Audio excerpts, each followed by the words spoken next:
hello. Sao anh nhảy? Anh nhảy đi ạ. Mở ra đến bài tôi thích nghe. Oh no. Nó không cho tôi tắt mọi người ạ. Ok, nó cho tôi tắt rồi. Hello mọi người, hello. Ây à. Nghe nói YouTuber gửi mail là họ cho test ZZZ mà. Bọn tôi gửi rồi. Nhưng mà người ta không cho. Người ta bảo là bây giờ đang quá tải. Đang quá tải số lượng người ấy nên là họ không cho test. Họ không thể rep mình ngay được. Mà đến ngày này mà không có gì thì chắc chắn là bọn tôi không được chơi trước rồi. Nhà to quá, đây tôi tắt rồi. Hello mọi người, hello. Má vừa nãy tôi kiểu bật stream lên ngồi đợi 10 phút. Thấy có mỗi 2 người vào stream. Tôi tưởng oh my god, mọi người ghét chúng tôi. Mọi người ghét GameLab rồi. GameLab có phốt rồi, có chuyện gì không ổn rồi. Something not right. Hóa ra là tại vì tôi đang để chế độ chỉ dành cho thành viên. Donate có được review UID không dị? Nếu mà mọi người muốn tiết mục review UID thì chắc là đợi đến thứ 5 nha. Thứ 6 nha, thì lúc đấy anh Đức sẽ livestream. Tôi thì vẫn còn đang được anh Đức chỉ dạy các thứ ấy, tôi mới chỉ là học trò thôi. Thầy Đức sẽ xem cho mọi người sau nha. Tôi chưa đủ trình để xem cho mọi người.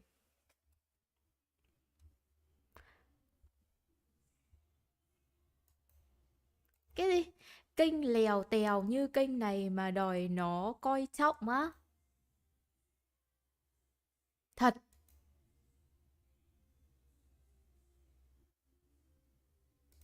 Ok. Chúng ta hãy loại bỏ những cái thứ tiêu cực ra khỏi người và hãy cùng xem husband của tôi làm gì trong cốt truyện mới á. Hôm nay chúng ta sẽ đi tiếp cốt truyện của 2 chấm. Tôi không có hiền như anh Đức đâu. Tôi ngứa mắt là tôi ban đấy. Chúng ta sẽ cùng xem là chồng tôi làm gì ở viện ca kịch Epic League. Nếu mọi người từ từ, sao Dương Kê không có tiếng? Vừa nãy tôi tắt tiếng đi, không thì ông ấy cứ nửa sơ hở là uống nước với mê. Nếu mọi người hỏi tôi đang làm gì ở sa mạc, thứ nhất là tôi không muốn ám sát chồng tôi, thứ hai là tôi đang đi nhặt đồ cho chồng cả của tôi, đợi đến ngày chồng về. Ok, cả ngày hôm nay tôi đã phải ngồi chơi Honkai Star Rail để làm cái nhiệm vụ bắt ma. Cả ngày hôm nay nên là bây giờ tôi mới được đụng vào Genshin. Quá nhiều thứ để làm. Cho tôi hỏi ý nghĩa của cái tên Epic List là gì được không? Đến giờ vẫn chưa hiểu ý nghĩa của nó. Epic List, nó là tiếng Pháp đúng không? Chúng ta có Google dịch mà. Chúng ta cùng thử search Epic List. Epic List là mặt trăng à? Hay là gì nhỉ? Tôi đang dịch ở đây, nó dịch là sử thi. Chị My thèm làm. Tôi thèm lắm rồi. Cả ngày hôm nay tôi phải chơi cái Honkai Star Rail để làm nốt cốt truyện ý. Tôi phải viết được phần 1 thôi. Tôi muốn là xong phần 2, chơi xong phần 2 nhưng mà nó dài. Má, sự kiện 1 tháng có khác nó dài. Cả ngày hôm nay tôi ngồi bắt hết con ma này con ma nọ, mãi mà chưa thấy đâu. Nhưng mà ít nhất thì tôi được nghe giọng của Trinh luôn. Con nhộng cát đi 2 lượt là đủ. Con nhộng cát phải đi 3 lượt nha. Ông ấy là có 168 con nhộng cát mà trên bản đồ chỉ có 74. 74 nhân 2 chưa đủ nha, phải đi 3 lần đấy, 3 ngày.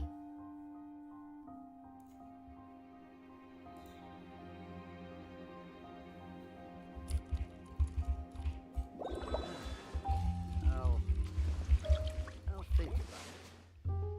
There'll be an extra fee for that.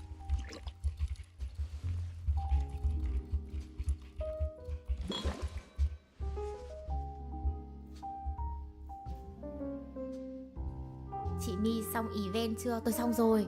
Cảm ơn mọi người đã tặng phim cho tôi nha. Bây giờ tôi sẽ đi phát lại phim cho mọi người. Cốt truyện chị tóm tắt nghe bánh cuốn lắm. Ôi, cảm ơn nhá. Thank you so much. Kiểu đó là chuyên môn của tôi. Cảm ơn mọi người rất nhiều. Từ epic nghĩa là sử thi, nghe không liên quan làm đến thủy thần mấy. Thế ra là viện ca kịch sử thi. Nghe cũng hay mà. Nhưng mà từ từ, chúng ta phải đi ra ngoại thành. Có đường nào đi ra nhanh không nhở? Lúc đấy là nó tele tôi hẳn ra ngoại thành rồi cơ. Tôi méo cần phải. Oh no, chả lẽ tôi lại cho chồng tôi leo tường ra ngoài. Oh no. Không được, thế thì kém sang lắm. Từ từ, tôi xem nào. Có một cái, chắc là tôi sẽ bơi lên vậy.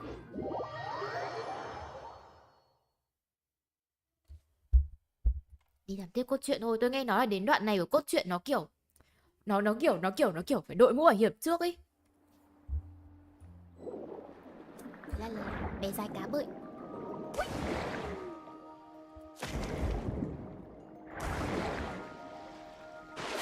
Yeah.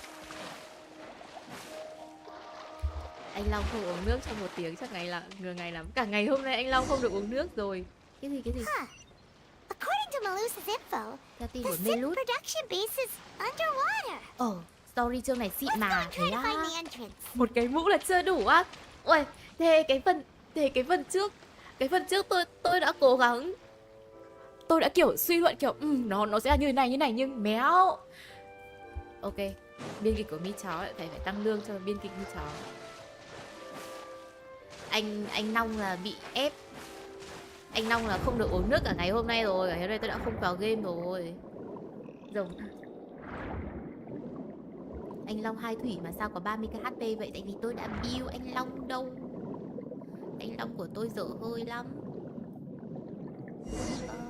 Đường vào đâu vậy? Nói chuyện với Paimon. Chồng cả của chị là Hải à chị My? Đúng rồi. Chồng cả của tôi là anh Hải. Anh ấy là người đã lôi kéo tôi. This is the entrance that leads to the synth production base. It sure doesn't seem out of the ordinary at all. Anh Hải chính là người đã lôi kéo tôi vào cái game này lại đấy. Trời ơi, kiểu nhìn thấy anh ấy là nhìn thấy chân ái cuộc đời. Cuối cùng cũng tìm được lối vào. Lối này chính là nơi chế tạo synthê. Synthê là đồ đúng không? Em build anh Long 102/205. Ủa em nhớ chị chơi qua rồi. Tôi mới chỉ đọc cốt truyện thôi. Còn anh Đức mới chơi qua rồi.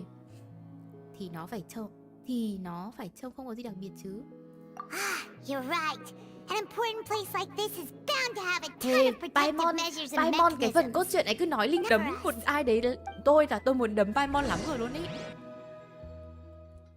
Giờ chị mới làm nhiệm vụ ma thần 4 rồi không à? Yeah, tại tôi cũng bỏ lâu rồi ấy. Bây giờ tôi mới làm. Tỷ lệ 102 sát thương, 102 tỷ lệ bạo á. Sát thương 205 thì ok, nhưng mà tỷ lệ bạo có hơi thừa không? Hình như hơi thừa rồi đúng không? It would appear that I must repeat my question again, Ủa, Dạo Mr. Dương Tartaglia. lại quay lại đây rồi. Do you accept the charge that you are the true culprit behind the serial disappearances Oh case? no, mập mờ và anh To be chồng perfectly hai đang chửi I don't nhau. understand your country's complicated court system, or the reason why I'm being charged with something I've never even heard of. Mặc dù tôi kiểu không phải là ghét anh mập mờ ấy, nhưng mà có chuyện gì với anh mập mờ vậy? Anh mập mờ cũng ngon mà, anh mập mờ However, cũng ngon I đi. did hear that people who have been charged can choose to participate in a duel to clear their name. Is that right? In which Chị Dế case, chỉ bị as tội long bán as đồ I chơi accept thôi the à? charge, I can have an all-out fight with that champion duelist Clorend, right? Được anh ơi, I've đánh gotta nhau luôn. admit, Kìa, that's one of mập the mờ most của tôi đánh enticing nhau với offers chồng I've mọi ever người kìa. received. À quên vợ mọi When người I chứ. privately sparred Mi with bé her không á? last Đúng time, rồi, đúng, she đúng, was đúng, Mi obviously bé. holding back. Real disappointing. Hey, don't you understand? You're Sắp nghe anh currently Long the rap à? prime Oh là suspect she's for a making it major ra đây nè. case. This isn't the place for you to be Đồ chơi looking á, for anh fights. mập mờ bán đồ chơi gì Oh? vậy? Sounds like the Hydro Archon wants to lecture me on the ways of the Opera House. Ôi Then mà why sao don't tự dưng you Chi Dé lại duel liên me quan gì too? đến vụ thiếu nữ mất tích? I'm the kind of student that kiểu- learns best in the heat of battle. Cảm giác như là Furina lại bắt đầu dở No, trứng no, ấy. no, no. That's not what I meant. Tao không có tội nhưng tao đánh nhau. Alas, it anh... would appear that communication Có with một the cái- defendant is going poorly. Từ từ. We have made very Nghe chồng little hai nói. progress. In that case, let me explain everything from the very beginning again. Thế giọng tiếng Anh The của goal chồng of this hai. trial is to determine the culprit my behind the God. serial disappearances case. That case had nothing to do with him. You've got the wrong man. Quả nịt đùi của Naida What's khủng going khiếp on? thật. Trời ơi, Why is she cái interjecting nịt again? đùi đấy cũng nghị lực không kém gì cúc I áo told của you it couldn't be Florida. one of the Fatui Mập mờ với harbingers. Long đánh ghen, đánh Miss chị Navia, Phi this đấy. is the second time you've interrupted the Im court nay, proceedings. trong giấc I mơ only điên rồ nhất của tôi, tolerated your behavior last time because you were able to provide the court with a key anh eyewitness. Đạt có dính líu đến thôn But that was an tinh exception tình ngư rather chị ạ, than em nghĩ standard vậy. court protocol. I can very Dế well thì liên charge quan you đến with việc làm contempt dò of dỉ court nước for thôi. your interjections. Shit, anh Oh, please. Nhưng mà kiểu Did you ever think I had any respect for this place's pointless theatrics? We can put that discussion aside for now. I'm not here to argue with you. chị I'm Nahi here đã to quên charge chị the true Navia này culprit cũng behind ngáo the lắm serial luôn đấy. disappearances case. Tôi stream cái And cốt if truyện my đợt trước ở charge is bên kênh của proved tôi true, mà chị kiểu then Tartaglia here will be proven cái gì innocent cũng by khai ra default. ấy. Correct? Chưa khảo đã xưng ấy. A Như young kiểu lady has đồng chí charged in and tôi sẽ offered to không nói là clear đồng my chí ở trong name. bụi rơm đâu, How kiểu đúng kiểu thế fascinating. luôn. Well, I'd gotten half bored to death by all these rules and procedures anyway, so I'll take you up on that offer. So, Your Honor, is there nothing else for me to do now? Anh Chi Dé được. You may take Anh a Chi seat Dé for thì now in đang the kiểu, audience. tao đánh nhau được chưa, cho That tao đánh nhau doesn't đi mean làm the ơn. suspicions against Đánh you nhau have been please. lifted. Cho đánh nhau. Now then, Miss Navia, who is the person you would like to charge instead? That person is... Navia tự hủy dã man. Đấy, xong bây giờ méo có một cái tí chứng cứ. Không, không có chứng cứ đâu.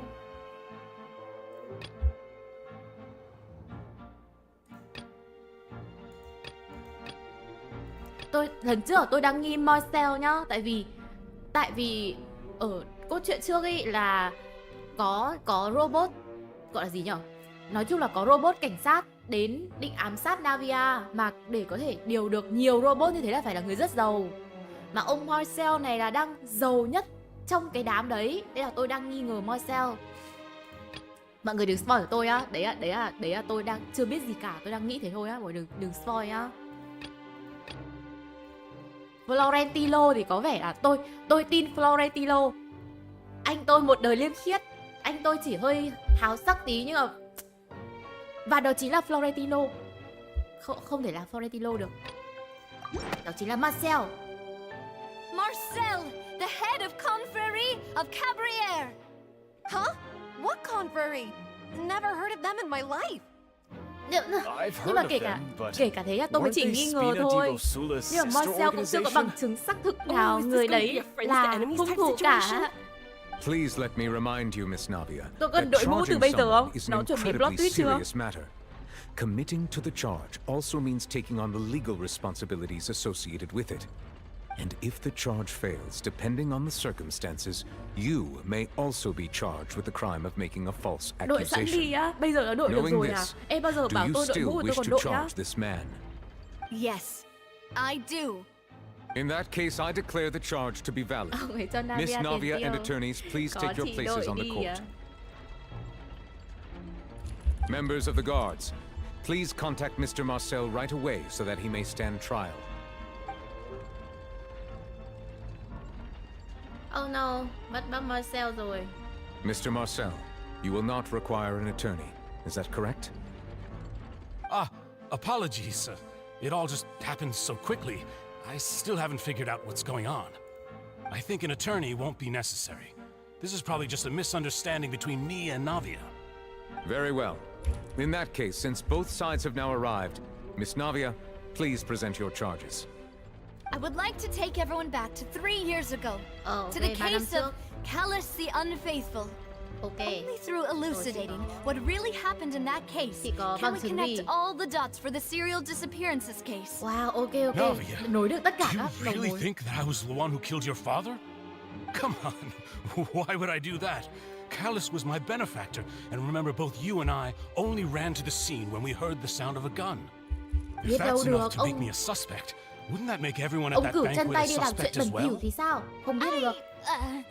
I think there's no point in getting into the specifics right now. The audience doesn't even have the big picture yet. Even I'm struggling to remember some details of that case. Detail. Exactly correct, Your Honor. I must Ah, refresh mũ everyone's to memory quá. about that case Từ từ. before I can explain my charge and reasoning. I see. Ok. In which case, I will Cái mũ này recount the chắc đủ rồi findings đúng không? about that Mũ này đủ case rồi as đúng không? originally recorded by Maison Gardiennage.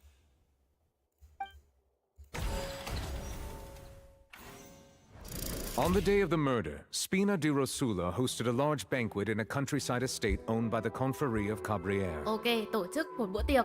Sao nữa anh ơi? During the banquet, all attending guests heard 2 gunshots from the courtyard. Mọi người nghe thấy chưa chị ơi? Phải mấy lớp mũ nữa. Tôi nghĩ là cái mũ này đã tôi nghĩ là cái mũ này đủ cho tôi dùng rồi. Thế là để từ từ tôi tìm thêm mấy mũ nữa. Anh Long đợi tí. Pause để em đội mũ đã. Em méo thể ngồi đeo dây an toàn được. Sẽ đeo dây an toàn méo đủ cái cốt truyện của cái game này. Thì từ khi nào mà cái này game phải nói nhiều cái plot dở hơi đến như thế nhỉ?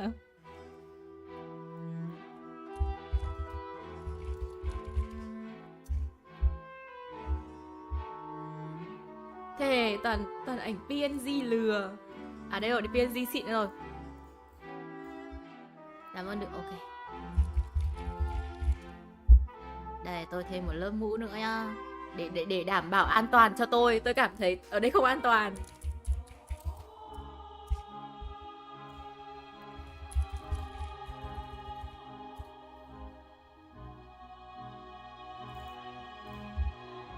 Đây. Đây. Ê. Tôi nghĩ 2 cái là đủ rồi. Cái nào? Đây. 2 cái là đủ rồi mọi người ạ. Tôi cảm giác như thế là ổn rồi. Tôi thấy an toàn hơn rất nhiều. Chỉ đổi thêm 10 cái. Thế này thôi, tôi thấy ok rồi. Ok, anh Long, anh nói tiếp đi. Em xin lỗi nhá, em chỉ cảm thấy hơi bất an thôi. Còn anh thì ở xa quá không ôm được em. Trong thời gian bữa tiệc diễn ra, tất cả khách mời nghe thấy bên ngoài nhà có 2 tiếng súng.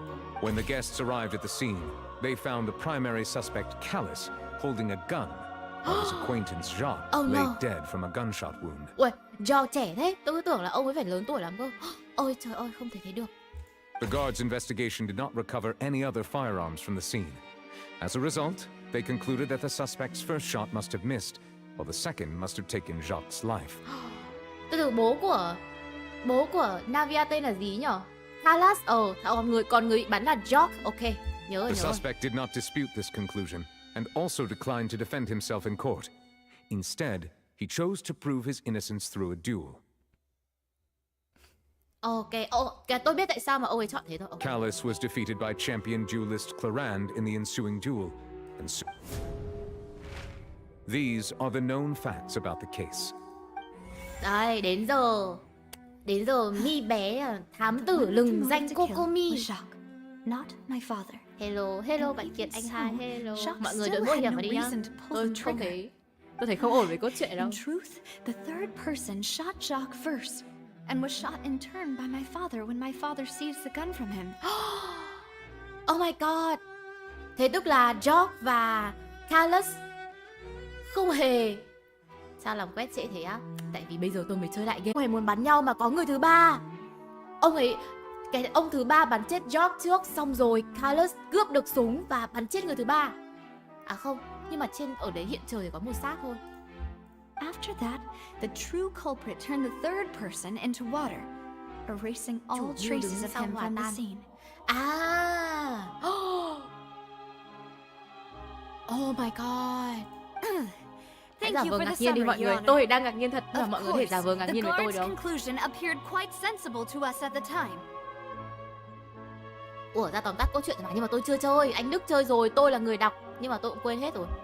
Cảm ơn ngài thẩm phán thuật lại, tôi từng nghĩ rằng đây là suy luận khả thi nhất rồi. However, we should revisit the case now that we've gained new information about the abilities of water from the primordial sea. Đây rồi, lúc tôi thể hiện. Nào, tôi sẽ phản bác chồng tôi, để chồng tôi biết ai mới là người nóc nhà. Sao xem nào. Hôm xảy ra sự việc, Spina di Rosula và các vị khách mời đang tổ chức tiệc ở trang viên thuộc thương hội Gabriele.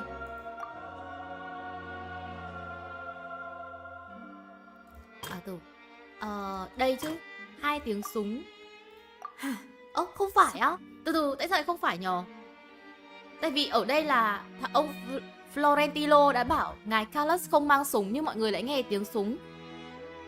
Thế không phải à?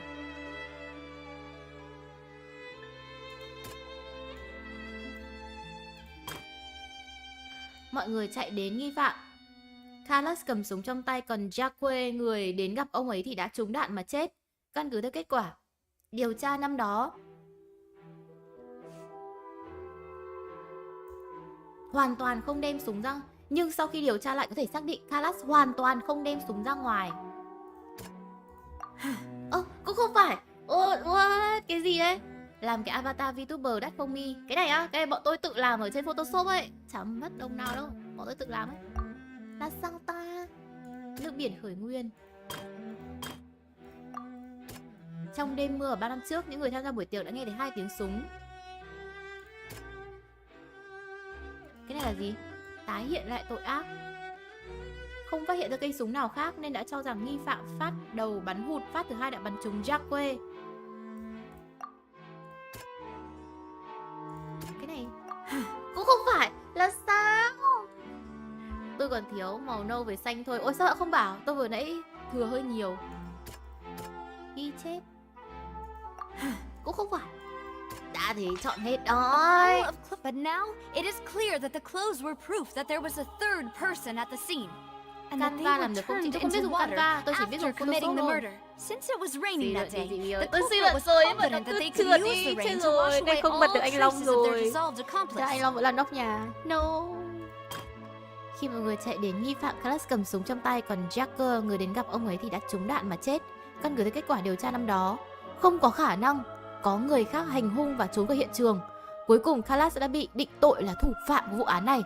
Nhưng sau khi điều tra lại, có thể xác định Carlos hoàn toàn không đem theo súng.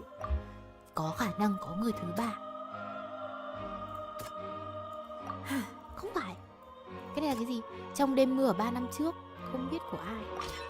This Đấy. assassin first shot Jacques, then Sau đó turned quay to sang, shoot đúng rồi, đây Callus, là cái mà tôi nghĩ only đây, for là Callus nó to bắn wrestle the bắn gun Jacques from him trước, xong and quay sang kill him Carlos. instead. Và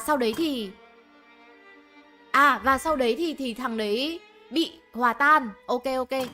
Trong bữa tiệc nghe thấy 2 tiếng súng. Thì cái này không phải. The testimony of the Theo lời victim's khai của gia family đình Jacques, confirms that Jacques had thoughts of assassinating Callus when he set out for the công tố banquet. viên kiểm. However, in the end, he Nào, từ reconsidered từ. and instead shared VTuber chị làm everything kiểu with gì vậy á? Callus, hoping to này seek the mọi người latter's phải có 2 protection. file nha. Unfortunately for Jacques, the true culprit had already considered this possibility and had sent out Suy luận another cô Lan, assassin. chứ không phải là cô Nan. Realizing this, the true culprit caused the hired assassin to dissolve into water, leading everyone to believe Callus was responsible Nhưng for Jacques' đây murder. mới chỉ là suy This luận thôi, chưa có is chứng the cứ. true version of events. Không, nó chưa phải là chân tướng sự việc, nó mới chỉ là suy luận dựa theo những lời khai của nhân chứng thôi.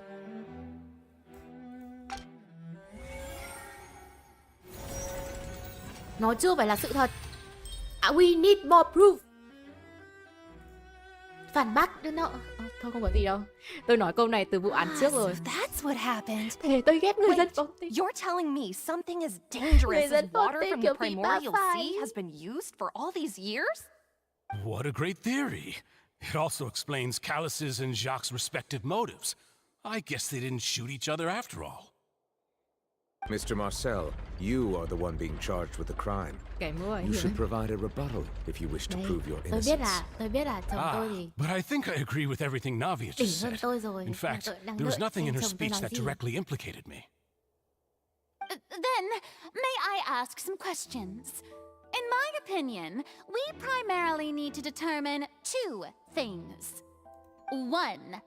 Do you have the evidence to Đây back rồi, up your finally. claims? Lúc nào cũng là Fulina phải hỏi chứng cứ I'm đâu. afraid not. At least not at this very moment. Boo! If you don't have any evidence, you should just go home.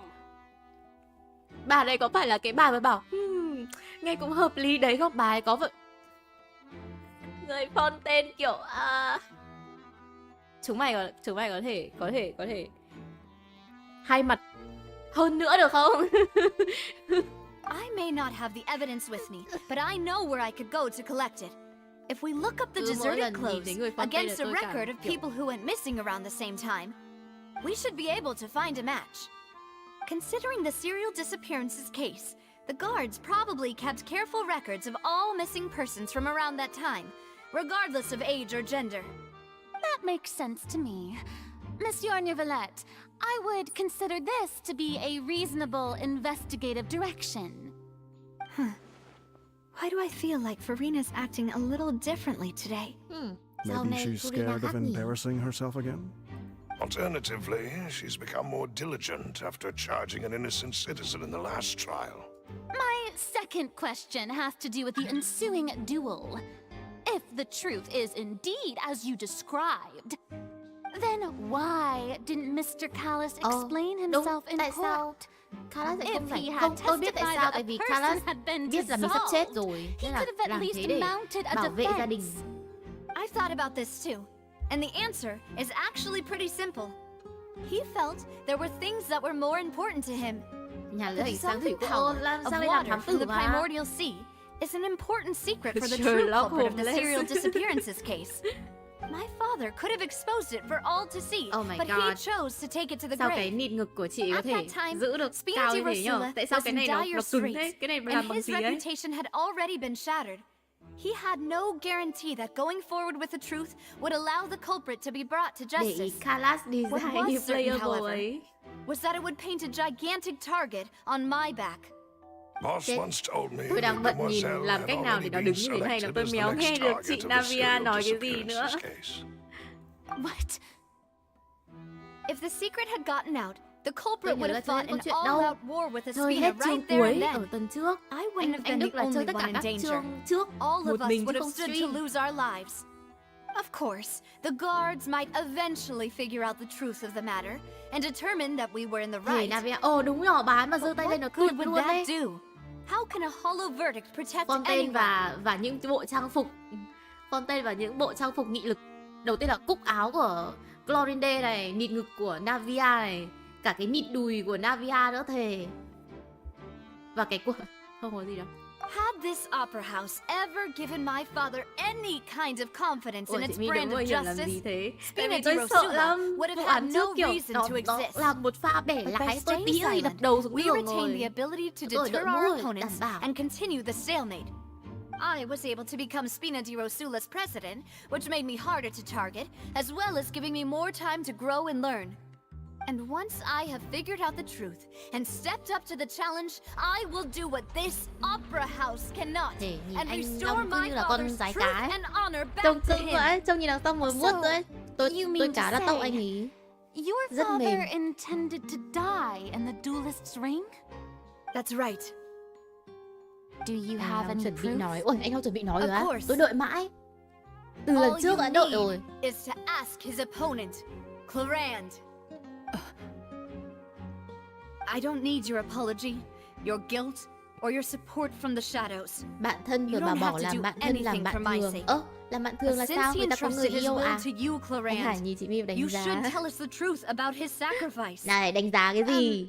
So, Tôi đã farm tất during cả the mọi thứ duel, cho anh did Hải you rồi. believe that Giờ Callus was chỉ có đi đánh intending một to tuần die? nữa là xong là anh Hải level 90. Full các thứ các Yes, thứ. I did. Bây giờ đúng chiều As a kiểu champion kiểu duelist, dâng I lễ fought vật many lên cho battles ngài ấy. and taken a countless Ngài number còn of đòi gì dishonored nữa ạ? lives. In my line of work, Hello bà con trai. I've seen hello. all kinds of people give their all for the faintest hope to continue living. Some were determined, others passionate, and some even manic and twisted. Just my one God. look and I can tell Tôi thể if a duelist tưởng is tượng hoping được to cái live độ siêu or if căng they're của cái áo looking đấy. to die. Chết rồi, tôi lại bị nhìn I vào một hereby thứ. swear on my Tôi không tập name trung để and nghe chị honor as nói a được. champion duelist that Mr. Callus never intended to leave the ring alive. Tôi cảm giác chị chỉ cần thở nhẹ một cái thôi là cái cúc đấy sẽ bay since thẳng vào mặt that's tôi. your testimony, I have no more questions. It appears there really are good grounds to Rồi reopen chị this biết khi case. nào anh Hải I về mà concur. farm trước thế tôi However, không Miss cần biết. Navia, you still have not explained the link between your father's case and the serial disappearances case. Right? What she said was fascinating, but kind of beside the point. cứ mỗi lần người ta quay đến người dân Fontaine là mấy khứa này như đi tàu lượn siêu tốc ấy đấy, ông này lại bảo đúng đó, tuy là lời nói rất thuyết phục. Xong tí nữa lại bảo bù, mày nói nó làm gì có chứng cứ đâu, mày có tội mày. Xong một lúc sau lại đúng, ông ấy hoàn toàn vô tội, chúng ta đã hiểu lầm ông ấy. Sợ vậy, chỉ có chứng kiến một tí làm ơn. Wait, weren't they just talking about the serial disappearances case? Of course, Your Honor. The two cases are connected via a matter of timing. Cái gì? In my father's case, the culprit intended to kill both Jacques and Callus. As a result, they plan to act after hearing 2 gunshots. Sao Navia lại gọi bố mình là bằng tên đấy, không gọi là he want to kill Jack and my father chứ, gọi hẳn cả tên bố lại, hỗn. And at the end of Linny's trial, the culprit also only dissolved the victim in front of everyone because they realized they were at risk of being Quay xe nhanh identified. lắm, thế nên tôi phải đội 2 cái đấy. Mọi người bảo tôi đội hẳn 10 cái đi, nhưng mà từ đó tôi sẽ xem tình hình của buổi phán xử hôm nay để xem buổi sau tôi có đội mũ không và bao nhiêu cái. Even after hearing your reasoning, I still can't help but find it a little preposterous. I'm used to it, though. You've always been an impulsive and sentimental child, Navia. It's one of your most endearing traits. Ê, nhưng mà ông này trông cũng liêm khiết quá, chết rồi. Tôi sợ tôi chọn nhầm người ý. No need to appeal to pathos. I won't try to refute your points one by one, but even if everything you just said was true, can you prove that I was the only person present at both events? On top Nhưng of mà that, ông này có thể does a thuê person have sát to be thủ đi giết physically người mà present ông to ấy giàu control the mà. timing? Can't someone remotely monitor the place? Nhưng vấn đề là có ai bảo là ông là người giết đâu. Vấn đề là có thể là ông có thể thuê sát thủ. Not much you can say to that. Oh no. I know that Đấy, even with that, hội khán đừng có you lên might tiếng still nữa. think you can Shut reduce up, the dân list of Fontaine, shut suspects up. with some further investigations until I'm the only one left on the list. Alas, who won't feel at least a little hurt by an accusation of murder from a girl you see as your own daughter? But if I were to dismiss this completely, you'd also think I'm not being considerate of your feelings. Ah well, let Uncle Marcel teach you another lesson. Ôi, để bác dễ Do cho you một know bài what học. the biggest flaw in your reasoning is? Đúng rồi, thực ra có rất nhiều lỗ hổng. Có lỗ hổng ở trong It's người này. timing again. I'm a businessman by trade. From that standpoint, there's no reason for me to Giờ mà kidnap có young tiền thì women. Mi muốn làm It's a avatar high-risk YouTuber action kiểu with gì á? nothing to gain. Thực ra tôi chưa bao giờ nghĩ In đến chuyện addition, đấy. I left my home in Nếu Snezhnaya mà thì when I tôi was muốn làm young một to come to Poisson and work in some một trade. nhân vật My business succubus only kiểu có thrived when I cánh cho có received sừng Callus's da đỏ patronage. sexy. But the disappearances began Các before thứ. I ever stepped foot in Fontaine. Sao tôi sẽ đi quyến rũ hết các anh chồng? I do apologize, demoiselle. This was my mistake. No, it's not your fault. I'm sure he had come prepared. Is there anything else you'd like to say? Would you like to check the date of my first business license against the first known case of the serial disappearances? You can also take a look at my border entry records. Có bạn Ask hỏi my tôi friends là and family muốn when I left làm Snezhnaya for VTuber the kiểu first gì time. mà mọi người hỏi tôi muốn Could làm those kiểu gì records mà. and testimonies do something to appease the Về cơ bản Mi unspeakable muốn làm anguish avatar in Deia. your Không phải heart? Deia. Seems like she got the wrong guy. Oh, shut up. At this Shut rate, up. Navia will be convicted for falsely accusing him. I think you've done a superb job of dissecting your father's feelings as he neared the end of his life. But aren't you going against all of his wishes and expectations right now? He wished for you to become more rational, collected, and conscientious, instead of dwelling only on your own feelings. Once you've learned to be more considerate of others' feelings and to stop rushing headlong into things, Incubus you'd là have quỷ met nam. most of his Incubus là quỷ nam mấy má expectations. ơi, là succubus cơ mà. Nhưng lần đầu mà như thế thì hơi ấy là sao? This isn't just Ủa, about me. tôi thấy nhiều And it VTuber never làm has còn been. kinh khủng hơn tôi mà. The Succubus biggest thì difference đã làm gì between đâu. me and the rest of the victims is that I still have the ability to search for the truth, while that same agency has long been taken from them. The people whose families were destroyed by synth abuse, the people who lost their loved ones to the serial disappearances, and the people who suffered tragic Chị ends có due đăng to their ký sense of bản justice. Close Beta 2. Tôi đăng ký rồi nhưng mà không được. Tôi dùng cái nick này, cái nick mi bé của tôi ấy, nick của tôi mi bé để đăng ký nhưng mà không được. Cứ bị ấy á. Ấy hơi nhiều. Is it a man named Vache? Oh my god, Vache. So Thế you rồi, do know that name. lội không giữ mặt bình tĩnh rồi. Merely surprised you'd suddenly say the name of someone I've never even heard of. Cái gì? Cái tên không quen mà lại giật mình. Chết, bác lộ ngay. I was waiting for you to say that. Trước đó không lâu tại cổng vào tổng bộ của hung thủ. Lộ rồi, nhầm người rồi. Đâu, ông ấy ngạc nhiên mà, tôi chắc chắn tôi không sai. Marcel có vấn đề. Còn anh Nong thì vẫn đang đi bơi.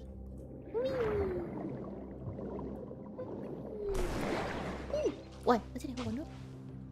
cái gì kìa? Có gì ở đây thó được không? Thiết lập. Cái này thiết lập tổ đội. Phải đánh nhau à? Đánh nhau. Chết nhầm.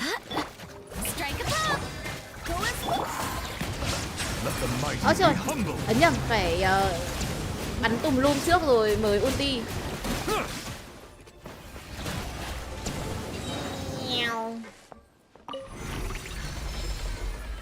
Cái gì đấy?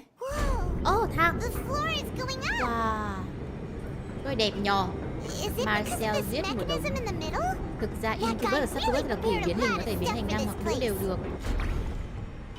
Nhưng mà họ chia Incubus là nam còn Succubus là nữ, nếu tôi không nhầm. Đã điều cho này creepy VL á.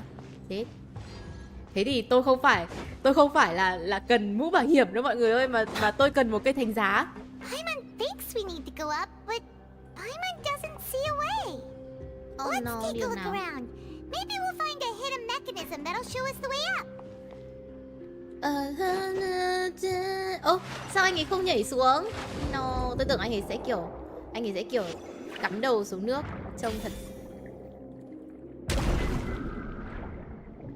trông giống kiểu công chúa Disney. Tôi thích kiểu người Fontaine cứ nhảy cắm đầu xuống.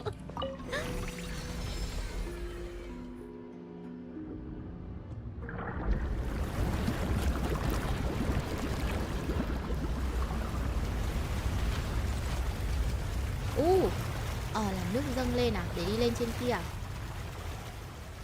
Ui, tôi hóng đến hỏa quốc dã man ý.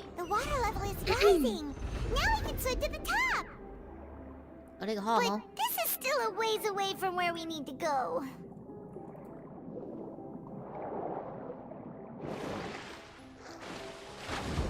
Tôi mong đến hỏa quốc để xem rồng sống với người là như nào. Kìa, đã xuống.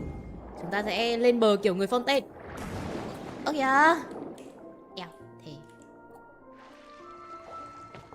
Qua Nát Lan tìm anh Long nữa hả chị? Đúng rồi, qua Nát Lan chúng ta sẽ có 10 anh Long. Không chỉ một mà là 10. Tôi vẫn chưa quen combo của cái team này. Chiu. Vẫn còn. No, đáng lẽ tôi phải dùng ulti của những người khác trước. Thôi không sao. Bắn tùm lum kiểu gì thì cũng vẫn là bắn tùm lum thôi.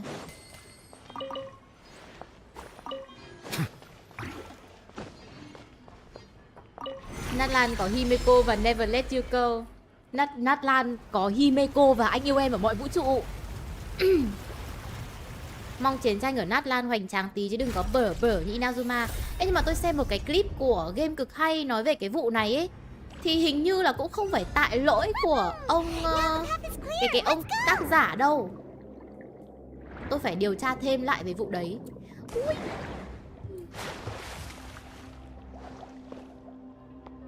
Build chị yếu vậy, tôi đã build đâu. Tôi còn bao nhiêu nhân vật phải build. Tôi chưa đi farm thánh di vật được, tôi muốn đi farm lắm luôn rồi ấy. Nát Lan bên này đang đấm nhau với đám Nightwalker và trao ngai sắt. Ủa gì vậy?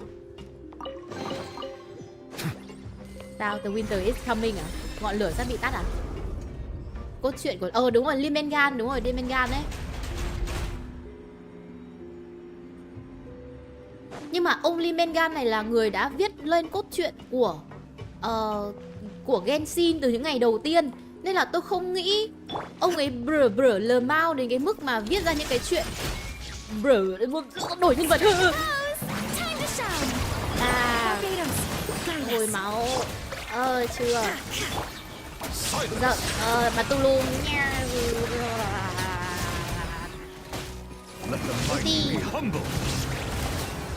Nghe nói bị rút cốt truyện. Đấy, bị rút. Tôi nghĩ là do tại vì một người nhá đã gắn bó với Genshin từ đầu cho đến tận bây giờ họ vẫn không bỏ ấy, thì là họ có tâm huyết mà, đúng không? Có thể là cái hướng marketing của Miyoyo cái đợt Inazuma nó bị sai, nên là cốt truyện của Inazuma nó bị lờ meo.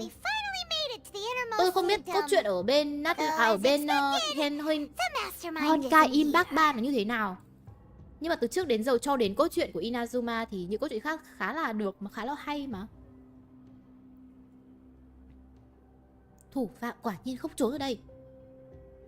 Nếu đoán không lầm, hắn ta chắc đang bị Navia cáo buộc. That's right. Then let's hurry up and find some evidence so we can get back to the opera house and help Navia. Lee Mengan là sao vậy? Lee Mengan là người viết kịch bản cho Miyoyo nha. Let's see what's written here. Nothing escapes Detective Paimon's eyes. Callus, Navia's father. Cái vụ sinh nhật đấy, cái vụ sinh nhật đấy tôi chưa tìm hiểu lắm. Cho em xin ID của chị được không? Tôi cũng nick của tôi cũng đâu có gì đâu. Nick của tôi dở hơi lắm. Không biết tôi đang để nhân vật nào cho mọi người xem. Hình như vẫn còn để nhà lữ hành hay sao ấy. 4.6 còn một con boss tuần nữa với Fontaine. Còn một khu vực nữa. Ui, có leak rồi á. Ê, nhưng mà tôi đang thích cái ấm trầm ca Fontaine lắm nha. Hello anh Mi, hello bạn Axie, hello. Bây giờ tôi là anh Đức. Lee Mengan là sao vậy em không hiểu lắm. Bạn có thể xem video của GameLab để biết thêm nha. Video về phốt của Vân Thượng Ngũ Kiêu. He can act whenever he wants to make our lives miserable. The only option left is to remove him from the picture entirely. Nick Mi có khoe con Rosaria. Ôi, nhớ từ cái hồi Rosaria còn là đam chính vãi trưởng ạ. Oh, is this so long? Vân Thượng Ngũ Kiêu cứu được không? Bây giờ tôi vẫn sẽ combat với bất cứ ai chửi Vân Thượng Ngũ Kiêu nhá. Tôi combat được. Tôi vẫn còn sức để combat với những người ấy. Giờ em vẫn suy vì 4.2. Không sao hết, suy rồi. Em bé được sống một cuộc đời an yên rồi. Mọi người cứ chill đi. Hãy mừng là em bé vẫn còn sống đi. Tưởng Mi bé sẽ qua HR đuổi ma. Chắc là tôi sẽ đuổi ma một mình thôi.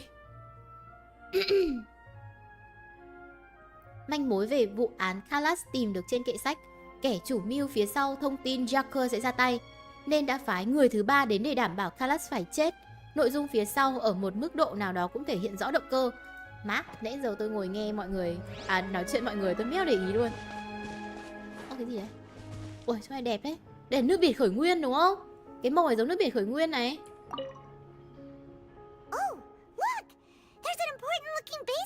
Với trời, Bailu chạy nhanh vãi cả trưởng. Bailu kiểu I'm fast as fuck boy. Con bé chạy nhanh khủng. Hôm nay tôi đã phải dùng đến Dinh Duân ra đuổi mà cũng không đuổi được con bé.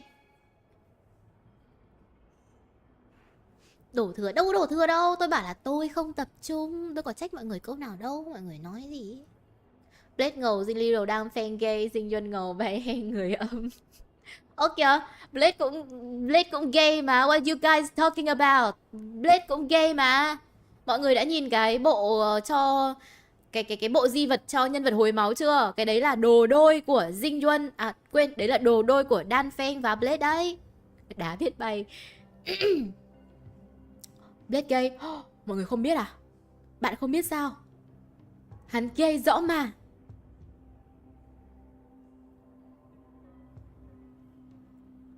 Ở đây có một cái hồ lớn, trong đó chứa đầy nước. Chắc là nước biển khởi nguyên. This is where they make all the synth.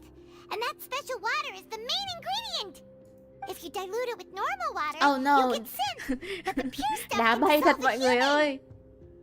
Paimon will take notes on this incriminating evidence.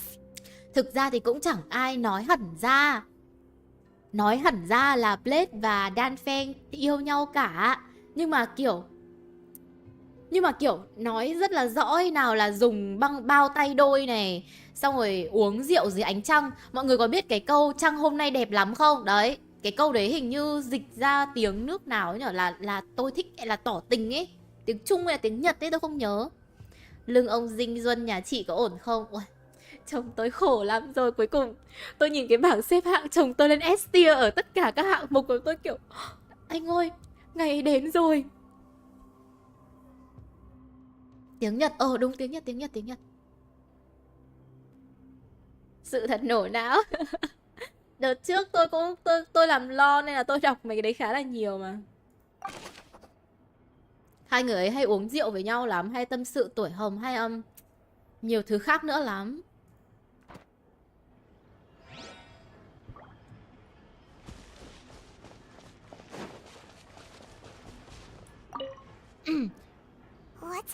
Dùng góc nhìn nguyên tố nhìn cái hồ nước khởi nguyên á. Ôi, lâu lắm rồi tôi không dùng cái chế độ góc nhìn nguyên tố ấy. Chị My đang ngồi trước bao nhiêu cái mờ hờ là sao? Trang sức màu hồng, dây bầu tóc, dây chuyền, hộp trang điểm nữa.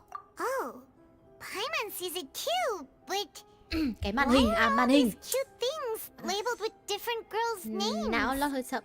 Tôi ngồi trước hai cái màn hình nha. Huh?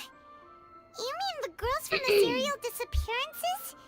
They were brought here? Thực ra ấy, anh chồng cả của tôi, anh 2 tháng ấy, cũng khá là nhiều hin với cả anh cùng nhà nhá, bạn cùng phòng nhá, nhưng mà thôi, tôi sẽ nhắm mắt cho qua. Tôi sẽ coi như đấy là tiểu tam của chồng tôi vậy. And all the boxes of things, these names. Oh shit, đồ của người âm. Đâu, bạn bảo dùng góc nhìn nguyên tố nhìn cái này á. Tôi méo biết góc nhìn nguyên tố là cái gì luôn. Quên rồi. Yeah, stream dùng 2 cái màn đúng rồi. Phải dùng 2 màn chứ không. Hồi xưa tôi có 1 màn nhá, tôi phải đọc chat bằng điện thoại ấy. Chuột giữa à? Ok, tí tôi ấn thử. Looks like some kind of place for research. Experiment number 16 aims to verify Jacob Ingold's research conclusions on the primordial sea and use his theory as a foundation to achieve a breakthrough. The experiment was a failure. No individual managed to resurface from the water from the primordial sea. Vãi, bắt cóc thiếu nữ để ném xuống nước. 23 and 24 were dissolved. Nghe creepy đấy. Paimon cute, sợ đấy Paimon cute. Sorry, traveler. Paimon will try her best. It's just that Paimon's never read something so scary before. How could someone write something that Để terrible uống nước in such đúng a hơn là matter ném of fact xuống. tone? Đâu tôi thấy là chưa có ai nổi lên mà, tức là ném xuống nước còn gì. You read the rest. Paimon's too scared to keep going. Mục đích của người nghiên cứu là để cứu người yêu tên Venera đã bị hòa tan. So that's why he did all of these experiments.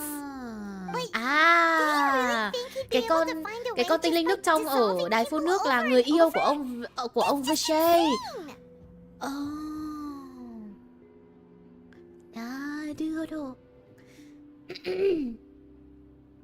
Hắn ta nghĩ liên tục lặp lại quá trình hòa tan sẽ tìm được cách sao? Hắn cũng điên quá rồi.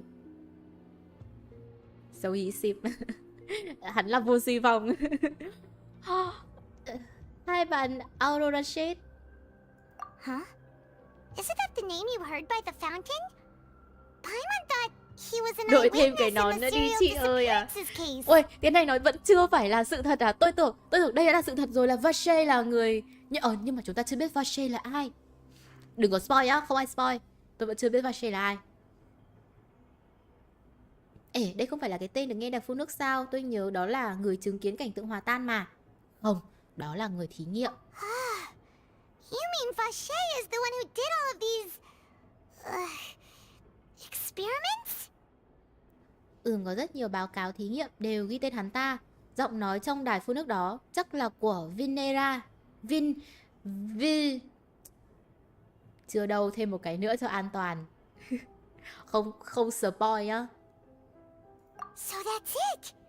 Versace was no victim, but personally took his lover and...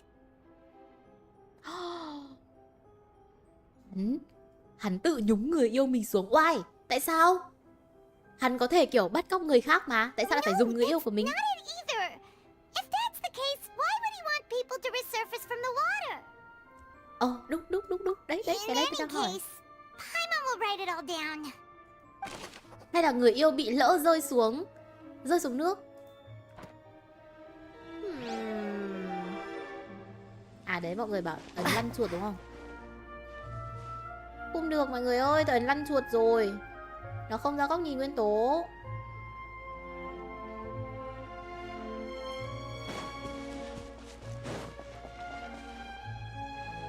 Giữ à? Đấy có gì đâu.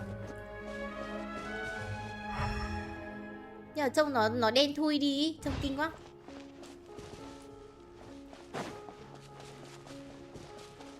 Còn gì ở đây nữa không à?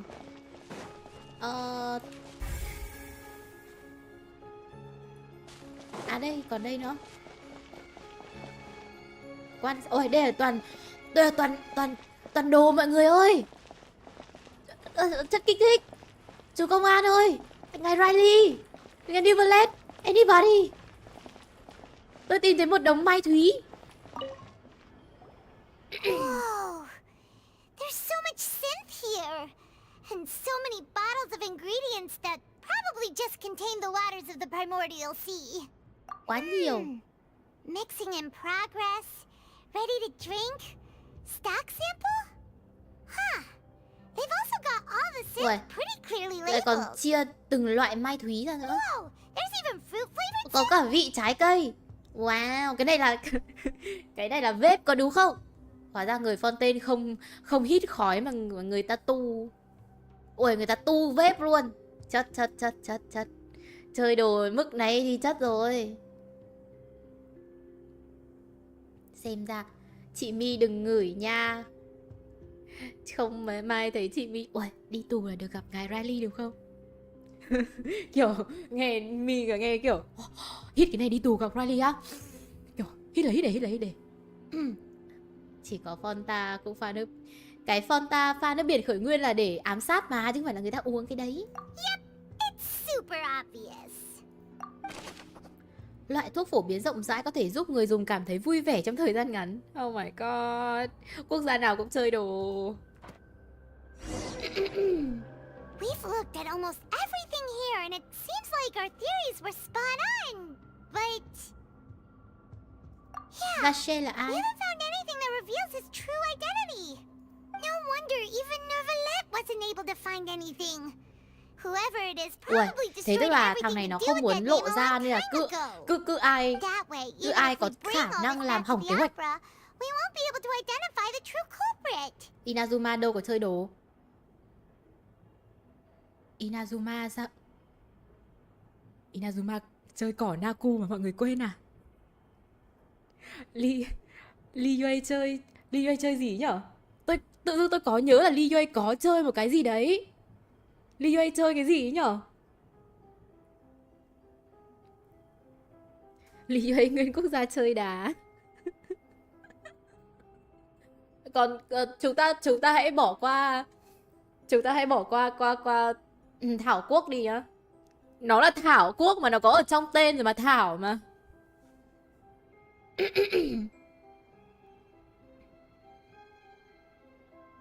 Đã bảo đừng có spoil mà, trời ơi.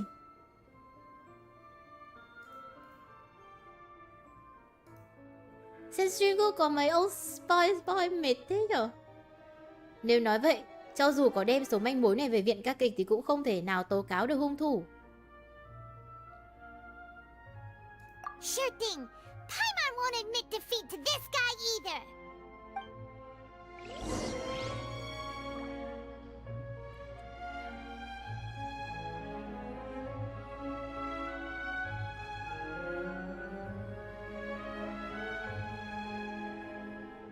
Ồ, có thể làm gì đây? Khi mọi thứ tìm manh mối liên quan đến Vache.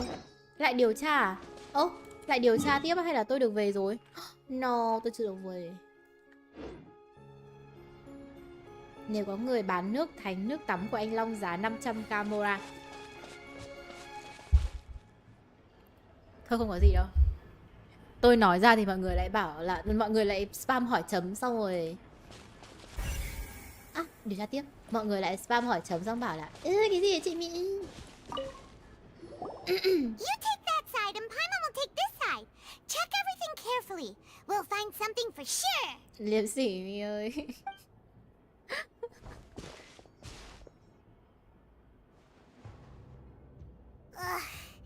Nothing at all. And Paimon can't even find snacks either.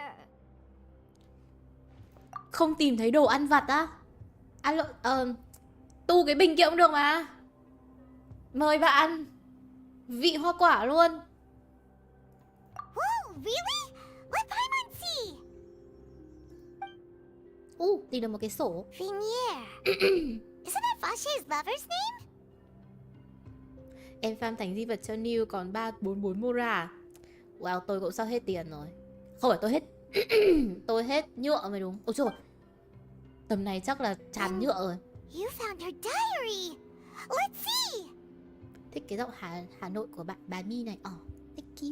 Aw, it's just a normal diary chronicling their love story. Tên là gì? So many. A whole page's worth. But they're all crossed out. Was she unhappy Mi có with mở all of chương them? trình xem UID nhanh Đức không? Tôi kiểu vẫn đang học tập ấy, chứ là chưa xem được đâu. The final name she decided on was Marcel. Marcel. Wait, but Marcel's pretty old. Has this case been going on for so long that he's Vache and Vinier's grown son? Hey! Paimon still hasn't figured it out yet. Ok. Cái này cũng là một sự thật lổ lão. Nói chung là vẫn là Marcel, tôi chọn chuẩn. Tôi cứ tưởng anh một đời. Ôi, vẫn đội mũ. Do you see, Marcel? Is it a man named Vache? Là bố của Marcel. Nhưng mà vẫn nó vẫn chưa dừng lại ở đây à? Wait, there's more. Kiểu thế hả? Surprise! You'd suddenly say the name of someone I've never even heard of. I was waiting for you to say that. Navia, we're back! As expected of my partner. I just knew you'd return in the nick of time. Just how Chưa đâu à? often do you intend to flout the No, rules wait, of there's this more à? court? It's all right, Monsieur Nervalette. Given their confidence, I expect they've found the crucial evidence. Oh my god, tôi không chịu được đâu, tôi không chịu được quá nhiều plot twist, tôi điên mất. Ông nói ông không quen biết Vache sao? Bây giờ tôi sẽ là nhà lữ hành nhá.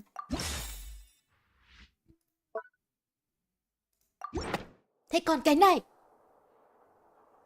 Alo. But the truth of it, Marcel, is that you've always been Vache. Lỗ lão. Huh? We've investigated your lair and we already know everything. After your lover, Vinier, was dissolved, you kept abducting young Vinier, women to tên hay đấy. experiment on the hopes of bringing her back to you. You even created Marcel as a new identity and destroyed all records of your past as Vache. Ông này mà có So sức mạnh that's như it. Viego thì chắc là ông ấy cũng Even kiểu the villains làn in xương đen opera rồi đấy. performances Cả Fontaine rarely chìm trong go màn xương that đen. far. And with that, Xong lại có chiến tranh ma thần lần Marcel's 2. motive has now been established. This information regarding your past also dismantles your prior timing defense. Well, Marcel, do you know where you went wrong? Mày. You fixated Navia your đúng gaze kiểu on the lover that ông thích passed dạy đời away, tôi đúng không? instead of Chưa có paying tuổi attention to the đâu. living people around you.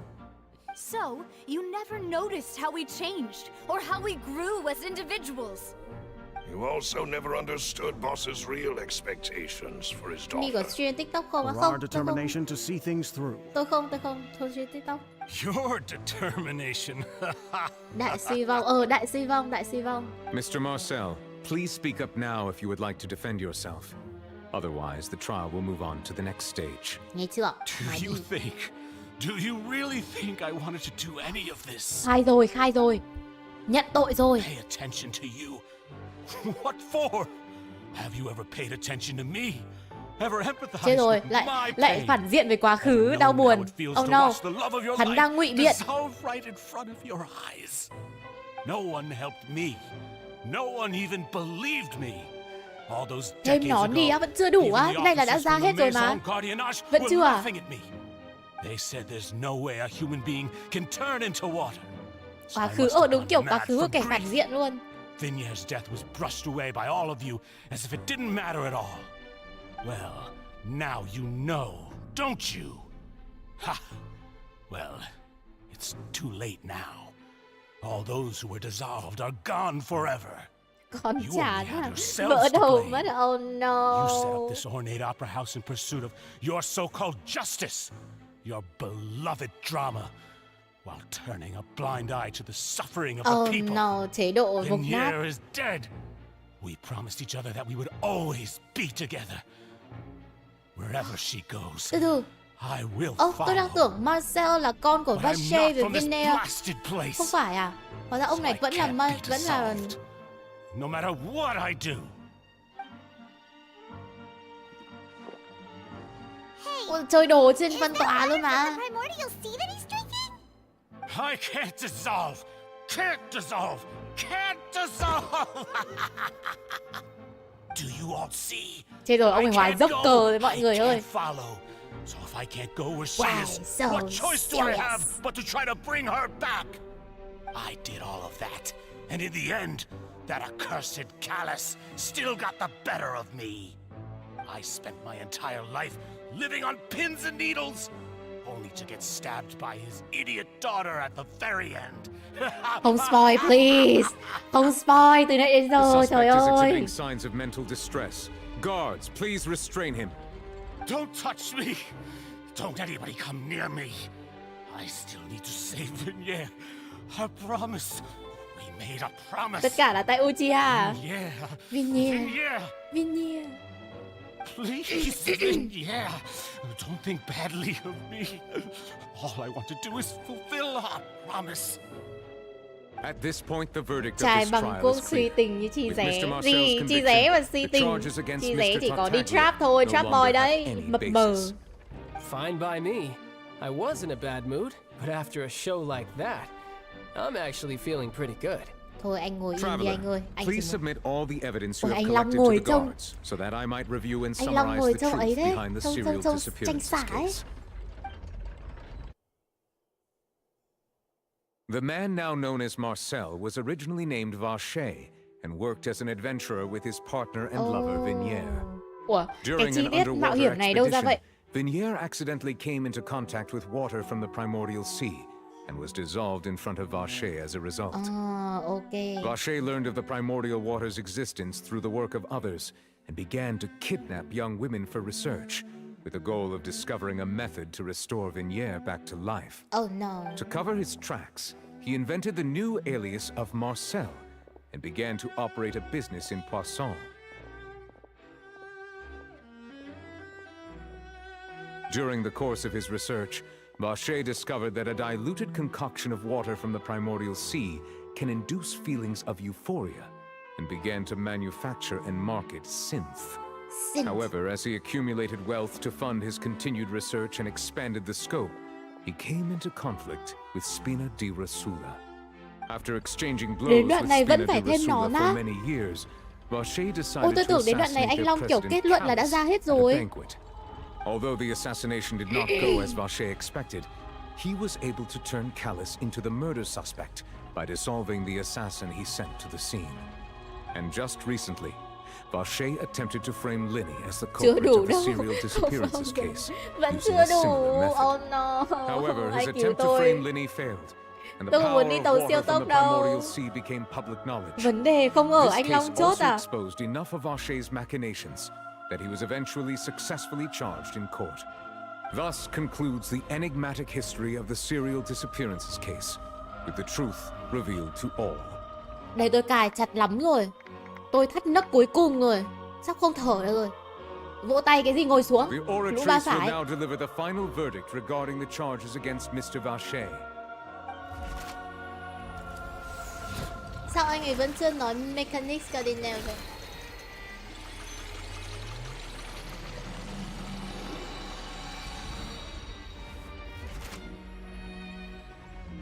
According to the judgment of the oratrice mécanique d'analyse cardinale, Mr. Vacher is Lắc mông các thứ. guilty. Oh no, ông ấy có tội. Guards, take Vacher away. Furina cũng ngồi xuống nốt đi. Thề đoạn này lanh chanh. It's what he deserves. With that, the serial disappearances case is over now. We really just witnessed history. Who would have thought the true culprit would be such a polite and well-spoken guy? Shut up. We help Navia bring the bad guy to justice! He's hurt so many innocent people and now he's finally getting what he deserves. Huh? Are you okay? Sao chị My chửi vợ em? Ơ kìa, ai chửi vợ bạn đâu? Tôi bảo người ta ngồi xuống phát biểu. Demoiselle, you were absolutely brilliant. The day our late boss had always hoped for has finally come. You can rest easy now, knowing justice has been served. Yeah. Nhưng mà kiểu đoạn đầu Furina cũng đáng ghét thật đi. Cứ lôi lanh cha lanh chanh. To you guys and my partner. See, Papa, Spina di Rosula's still doing well with me at the helm. Không, chả tốt gì cả chị ơi. Now, hasn't this been a most delicious piece of drama? The villain has been caught, justice has been served, past wrongs have been righted, and it's a big old Anh mập mờ anh happy cũng ngồi ending. xuống đi, anh còn định trêu đùa Since tình it's cảm been đến bao such giờ a nữa. great show, I'll just let the false accusations against me slide. Either way, I've still got some business to attend to. So, if you'll excuse me... Please wait just one moment, Mr. Tartaglia. Oh no. Chồng một và mập mờ lại cãi nhau None tiếp. of this has anything to do with me. Đến lượt According to đại court vị protocol, bế. since this trial was initiated due to a charge against you, a verdict must also be made regarding the initial charge before the trial can conclude. Oh, come on. Is this really necessary? Haven't you already caught the real criminal? Isn't it time for side characters like me to exit stage left? Please respect the laws Chị of My nghĩ gì về Fontaine. Nilo á? This has Tôi thấy always Nilo been khá the là All cute. right, but this sure is a lot of Xinh. hassle. Cái tạo All hình I Nilo need to cực do kỳ is khiến stand tôi ấn over tượng. there, right? Let's just get this over with. Bây giờ đến lượt Through chi evidence ré. presented in the public trial that was just held, it has been established that Mr. Tartaglia has no direct connection to the serial disappearances case. The guilty party has been identified, and thus it is logical to suppose Mr. Tartaglia is innocent of the charges. We now turn to the oratrice mécanique d'analyse cardinale to Hay render quá. the final Anh ấy như verdict đọc on thơ the vậy. charges. Quay gacha mọi người. Không được quay According to the gacha. judgment of the oratrice mécanique Mécanique d'analyse d'analyse cardinale, Mr. Tartaglia is guilty. Oh no, mập mờ. Hey! That's not funny. Didn't you just say I'm supposed to be innocent? Thề cái cốt truyện lần này chi ré tội dã man ý. What's with Chả this làm một verdict? cái gì cả, Is chưa your kịp. justice machine malfunctioning? Huh? Chưa kịp làm gì This has hết. never happened before. The oratrice actually returned a different verdict from the Chief Justice. I mean, Oh my have you ever God. heard of an innocent Fatui harbinger? Do you think the oratrice might have just convicted him on general principle? But weren't the charges about the serial disappearances case? No matter what else he's guilty of, it shouldn't affect the verdict in this case, Chi right? ré cái cốt truyện này là gánh còng lưng mà. Không có chi ré là con cá voi đã làm loạn lâu rồi, sau rồi lại bắt anh Long và tôi phải làm việc. Thêm đội thêm mũ hông nghe. Không, đoạn này tôi nhớ rồi. The judgment of the oratrice mécanique d'analyse cardinale is by law. Tôi vừa bảo anh ấy không nói câu ấy à, sau rồi từ đây đến giờ anh ấy phải nói 4-5 lần rồi. Không sao, em rất thích nghe. Guards, please take the suspect into custody per court protocol. Oh no, chi ré bị bắt. Nhưng tao không để bị bắt dễ thế đâu. Mày làm sao? So this is how justice is done in Fontaine. What a joke. You've got your rules. Well, I've got mine too. Tôi biết là mập mờ thì không tốt nhưng mà hắn cũng ngon quá đi.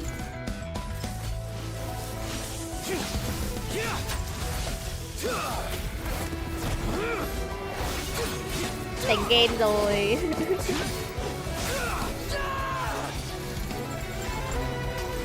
Genshin biến hình các thứ. Ê sao đoạn này không có đánh nhau với cả Na với cả Floride nhỉ? Rồi, ôi biến hình thật ạ. Tôi cứ tưởng là hắn biến xong rồi cơ.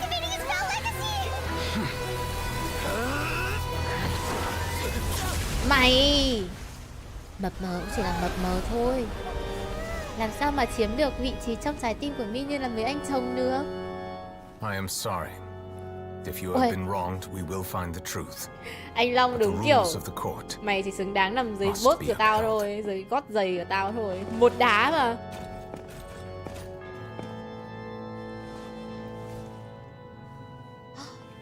Ui thương thế, chết rồi, sức mặt chồng. Không sao, để em băng bó trời. Hey, Monsieur Novelette, what's going on? Giáp ma vương là do ai cho chi ré? Giáp ma vương hình như là từ cái This is also the first time I've encountered such a situation. However, according to the rules established at the conception of Fontaine's court system, cái ấn mà để họ có thể sử dụng được nguyên tố ấy, nó là cái delusion. Cái delusion. As for why the oratrice arrived at the conclusion it did, you should probably ask someone more knowledgeable than me. Chết rồi, anh Long chơi bẩn, anh Long không theo luật, anh Long chơi luật rừng rồi. Bình thường là người ta phải đợi biến hình xong kiểu thủy thủ mặt trăng ấy, teo các thứ hết nhạc rồi mới được nhảy vào. Anh Long nhảy vào luôn ạ. Chơi xấu. Nhưng không sao, anh đẹp trai anh được tha thứ. Trước mắt thì tôi chỉ làm theo nguyên tắc, còn về lý do cỗ máy phán quyết đưa ra kết luận như vậy, tôi nghĩ các vị có đối tượng đáng để hỏi hơn đấy. Ngay cả thẩm phán tối cao cũng không rõ, vậy thì xem ra chỉ có thể hỏi thủy thần thôi. Why are you looking at me? I had nothing to do with it. Đoạn này khi mà chơi xong đoạn cuối mới phát hiện ra là Furina không biết một cái gì hết. I don't know what happened there either. Hey, stop staring at me. Tội vãi, em ấy kiểu cuống lắm rồi ý. Oh no em bé. Xem ở đoạn này mới thấy thương Furina. Furina đang gồng lắm luôn đấy. What does Lady Furina mean by that? Thiếu nữ ma pháp thời hiện đại biến hình phải mất 0,8 giây. She has no idea either, but that's impossible. Didn't she create the oratrice herself? Yeah, so are the verdicts reliable or not? Can results like this really be called justice? Em cuống rồi, sợ rồi. Đoạn này về là tối kiểu gì cũng nằm khóc. My dearest citizens, did you really Lại vào think vai we'd đấy. allow an incorrect verdict to be handed out in this court? Did you really believe that the judgment could be mistaken or be the result of some sort of random mishap? Don't tell me you thought even I had been blindsided by the oratrice's result. But the way she looked just now, it was pretty obvious she had no idea. Hồi xưa là còn tưởng Furina có hai nhân cách, bị đa nhân cách cơ, hóa ra là bài diễn quá đạt. However, given the Chắc state tôi of gặp anh cai ngục rồi à? Tôi nghe nói là anh cai ngục đáng yêu lắm. Anh cai ngục hay trêu lắm. Including my supposed shock and bafflement, was a part of an elaborate performance, with every action meant to stir up drama and excitement. And, of course, for every performance there is a script. Everything has unfolded exactly as I expected from the very beginning. As the embodiment of the very concept Drama of Queen justice, Furina. the oratrice shall never Đáng render yêu cậu an hay chốc cũng cực kỳ arbitrary nghiện trà. judgment. If you Gu thought tôi. child had nothing to do with the serial disappearances case, Gu tôi là mấy anh it thích is uống nước. only because you've been blinded by the superficial appearance of innocence. Mấy anh đẹp trai thích uống nước. Everything he's done, not to mention the danger he poses, are beyond ordinary comprehension and completely unforgivable. All shall be revealed in time. You will come to understand my noble intentions, as well as the absolute correctness of the oratrice's verdict. Chị My sao toàn nghiện ngập thế? Now, đoạn cười hay ấy. said that, although I hate to leave things hanging in suspense, it is now time for this performance to end. As the lead actress, I shall be the first to take my leave. Toodaloo! So she chose to make her escape after all, did she? Ông bố ở dưới nhìn đứa con khoa môi múa mép một lúc kiểu mệt. She probably just put on that performance to save face. As for the truth, it's unlikely that she actually has any idea. Anh Long mặn mòi trong da rẻ rồi, phải uống nước cho nó bớt mặn đấy. However, please be assured that I will continue to investigate this case in a personal capacity. Just as I promised, if the judgment has been incorrect, we will do our utmost nếu mà to anh clear Long his là Thủy name. Long ấy, thì anh ấy có mùi của biển hay là mùi của cá? Thôi không có gì đâu, tôi bị dở hơi đấy. Nhưng các vị hãy yên tâm, sau hôm nay tôi sẽ dùng danh nghĩa cá nhân. Nhưng mà mùi của cá đấy, mùi của biển thì cũng là mùi của cá mà. Không, mùi của biển không phải mùi của cá. Mùi của biển là cái mùi mà kiểu mùi của nước. Alright. Even though we feel pretty badly for him, we'll take your word for it for now. After all, he's done plenty of bad stuff, so he should have known he'd go to prison someday, right? Không mùi không vị à? Anh ngửi nước lọc à? Mùi của nước tinh khiết. Oh my god. Chị làm nhiệm vụ đồng hành tôi chưa làm nhiệm vụ đồng hành của anh Long. Spider-Man chỉ nhau. Ủa sao anh Long của tôi còn có một chấm máu ấy? Rời khỏi viện các kịch à? Nhưng mà từ từ nhá, tôi đang tràn nhựa rồi. Hôm nay phải làm cái gì ý nhờ? Tôi đi làm nhiệm vụ ngày tí đã. Cho tôi thoát khỏi cái đống plot twist này một tí được không? Này qua màn 3 luôn không chị á? Chắc là có. Tôi sẽ cố làm xong màn 2. Còn nếu có thời gian thì đi làm màn 3.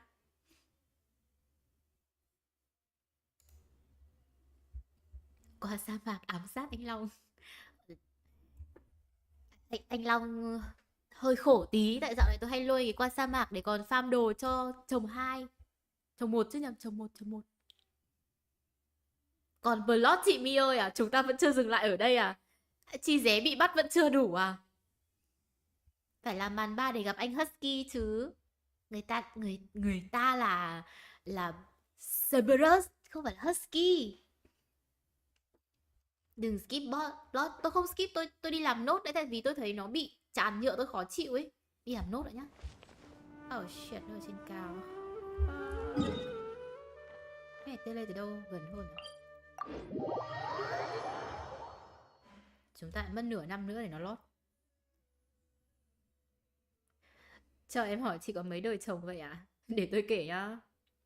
Chồng đầu tiên của tôi ở game này là Zhongli. Chồng đầu tiên của tôi ở game này chính là Zhongli.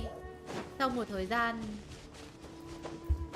thực ra thì có một thời gian tôi cũng khá là xin Thoma đấy. Thoma cũng cute vãi trưởng ạ. Mọi người đọc cái thư sinh nhật của Thoma chưa? Ôi rồi tôi chạy nhầm hướng rồi. Tôi đang chạy theo cái nhiệm vụ kia. Đọc cái thiệp sinh nhật của Thoma gửi cho mình ý. Tôi gửi món ăn cho này tại vì tôi đang đi dạo trên bờ biển thì bỗng dưng tôi muốn gặp cô. Tôi thực sự rất muốn gặp cô. Ôi, vãi, có viết quả thư nghe sao xuyến thực sự. Tình đầu là Zhongli. Sau đấy là đến Thoma. Xong rồi đến gần đây thì chồng đầu đã bị xoán ngôi bởi ao hay tham. Chồng 2 của tôi là anh Riley và chồng 3 thì mới là ngày Neverland.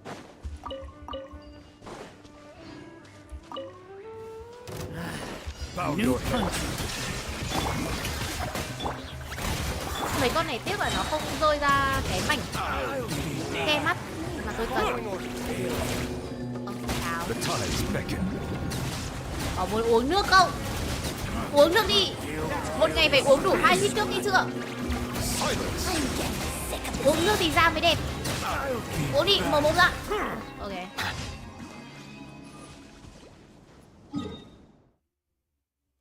Còn Ito thì sale á. Ito hơi bị dở hơi bị kiểu nói nhiều với trẻ trâu ấy. Tôi méo thể ngồi nghe anh ấy nói hết câu được. Tôi ngồi nghe Zhongli Với cả New Village nói tôi đã phát rồ đây rồi. Tôi không thể ngồi nghe Ito nói được. Anh Long này không 12 hạt liên tội được à? Thực ra thì hình như là cũng có mà tôi chưa biết chơi. Làm gì đây? Hạt tỏa sáng hoàn thành khiêu chiến đuổi theo ánh sáng. Tôi ghét đuổi theo ánh sáng lắm.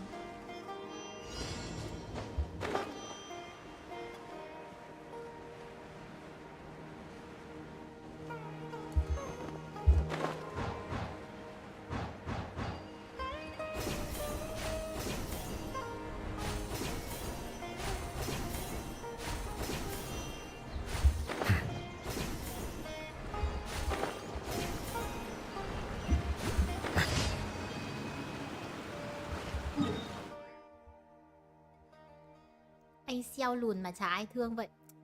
Căn bản là tại vì gu của tôi không phải là model thiếu niên.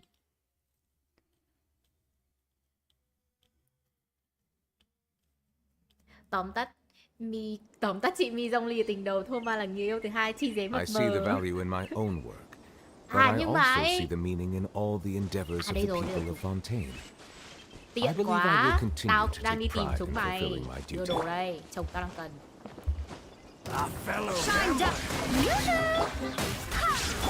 Bow your head.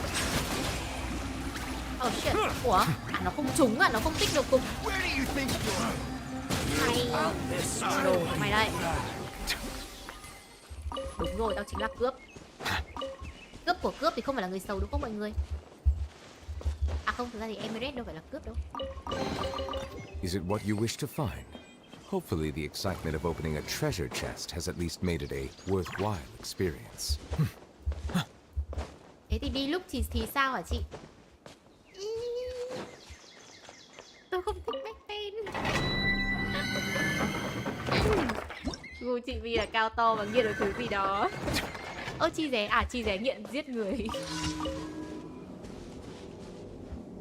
Hoàn thành khiêu chiến gõ nấm à? Tôi nghe gõ nấm. Oh no. Oh no. Ok. Đây.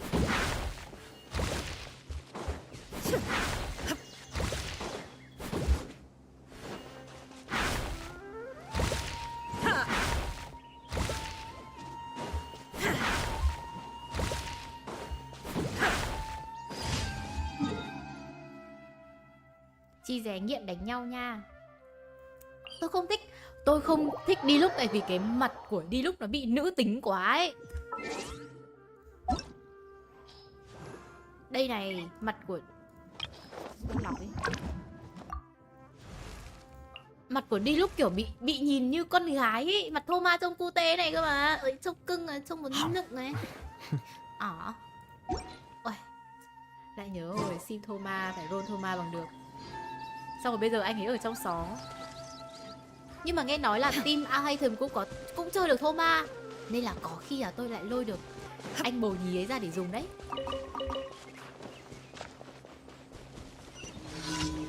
Tôi bắn tùng luôn cái này không nhỉ? Hình như mấy con này của tôi nạ bắn tùng luôn cái oh shit. Đưa đầu đây, nhìn tạo rồi. Mấy con này nó có bắn lên trên kia đâu. Rồi, bắn đi em. Ngon.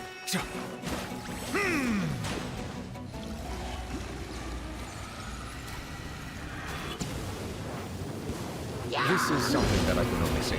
Giật cả mình á. I could never pub that shit. Shine down. Pull it flat. Strike a pose. Ui, chưa rồi, Let the world collide. I swear by my sword. Illusion shattered.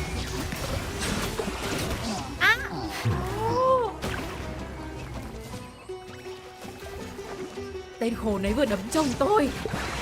Chết đi. Nó chết rồi. Nghe mày.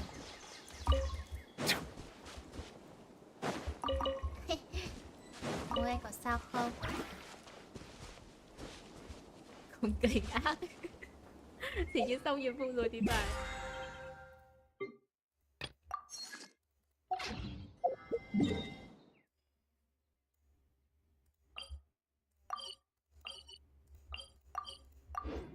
Sao Jin lại cầm cây Tây Phong Cầm cây kia Tây Phong đâu không dùng. Kiếm Tây Phong. Để tôi xem nhá. Hình như Phu... À không, Phu đang cầm cái khác. Thiên không kiếm. Rồi. Nhưng mà cũng được mà. Hiệu quả nạp nguyên tố cũng được mà. Cây này ấy đang cầm. Sao cái này đã 90 rồi nhỉ? What the fuck? Sao cái này lại 90? Cái này 90 từ khi nào ấy? Tại sao cây này lại không ngon bằng cây này? Khi tạo thành bạo kích có tỷ lệ 60% sinh ra một lượng nhỏ nguyên tố hạt nhân.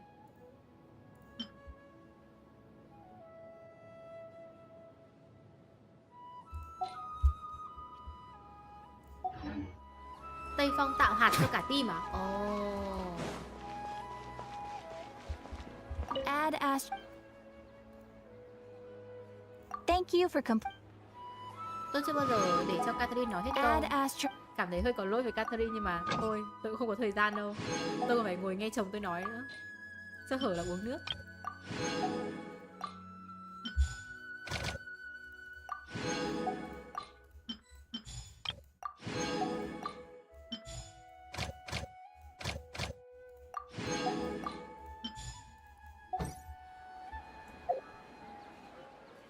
Bởi Di rất cần hạt. Nhưng mà có lôi thần rồi cần gì nạp nữa đâu. Tây Phong để nạp cho team thôi. Để team đủ nạp để tự tuần hoàn thì không cần nữa. Ui thiếu thịt sao phải đi farm thịt thế. Thiếu vãi. Tôi không có một con gà. Tôi không có một con gà hoa ngọt nào nữa rồi ấy. Ok hôm nay farm được cái gì nhỏ hay thứ mấy. Nhiều khi tôi chỉ muốn bảo anh là được thôi anh. À, chúng ta biết phải đi đánh cái gì rồi.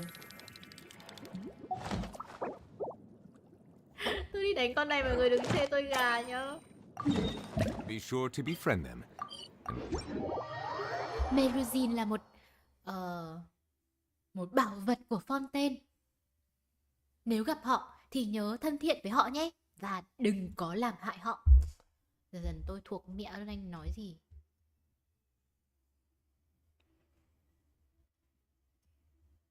Bốn thủy đánh nhanh lắm à. Bây giờ tôi dùng 4 thủy mà giết được con này. Mọi người donate cho tôi một củ nhá. Tôi biết tôi phải làm gì rồi. Tôi có nhiều team lắm mọi người yên tâm.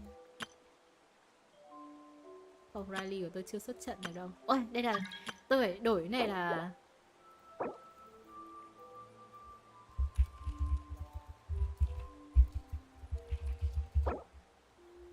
ôi từ từ các bạn ơi. Ok hậu cung như ý. Đang đổi team mà.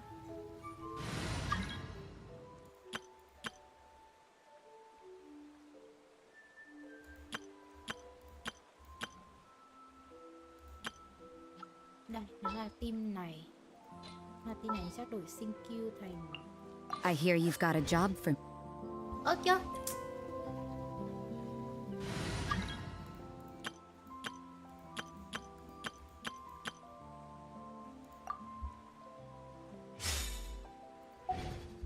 Rồi sẽ có một ngày anh chi dé được ra khỏi hầm thôi mọi người ạ. Một ngày nào đấy không xa.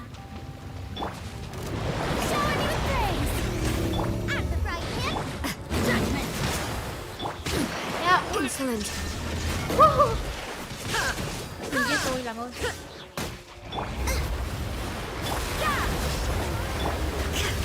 Oh no, I need to run.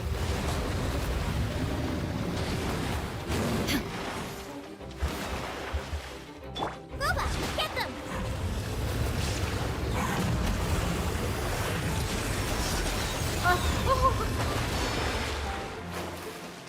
There is no escape. May I present?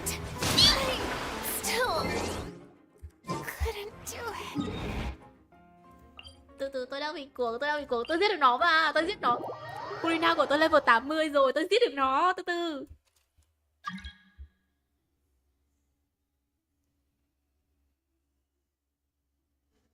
Tôi làm được, tôi đợi đến 2 cái mũ bảo hiểm rồi, không sao đâu. Tôi ổn.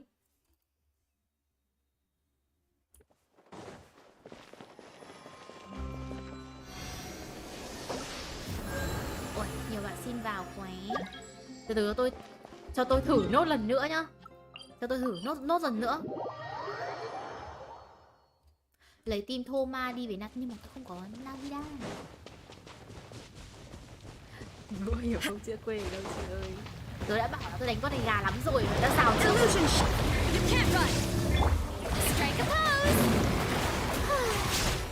Vấn đề của tôi chỉ là né được skill của con này là ok.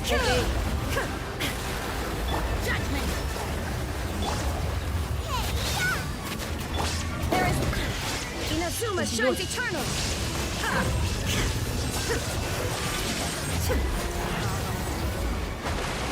Né cái làm gì? Nice and spicy.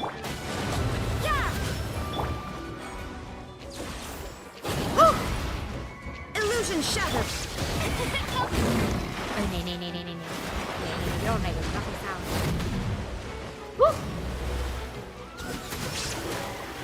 Shine down. Out of the frying pan, into the fire. Judgment.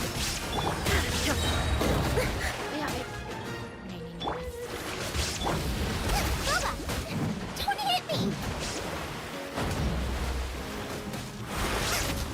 You're toast. You can't run. There is no escape. Now you shall perish.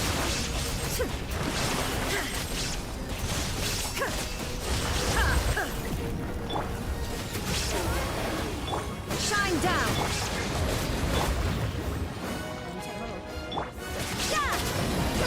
Ôi ạ.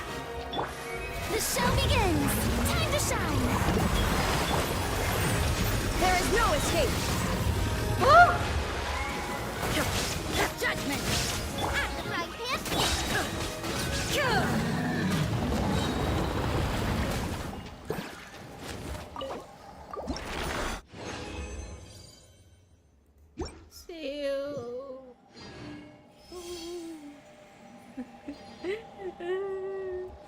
Tôi thật đánh được mà, tôi chỉ cần né được đòn nó là ok.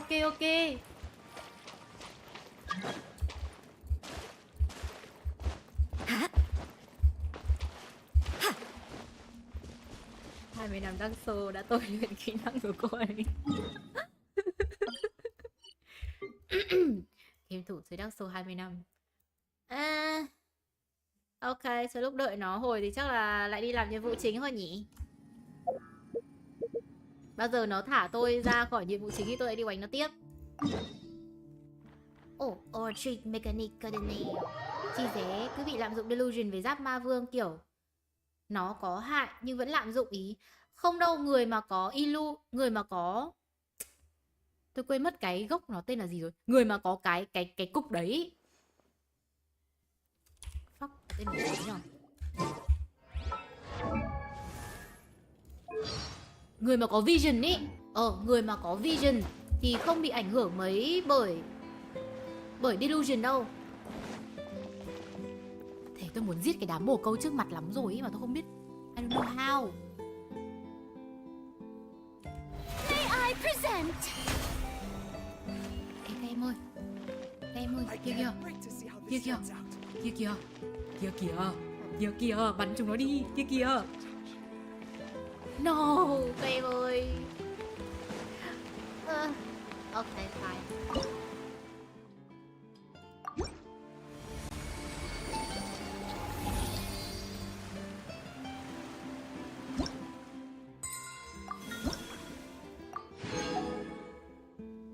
Đây là có 2 roll này.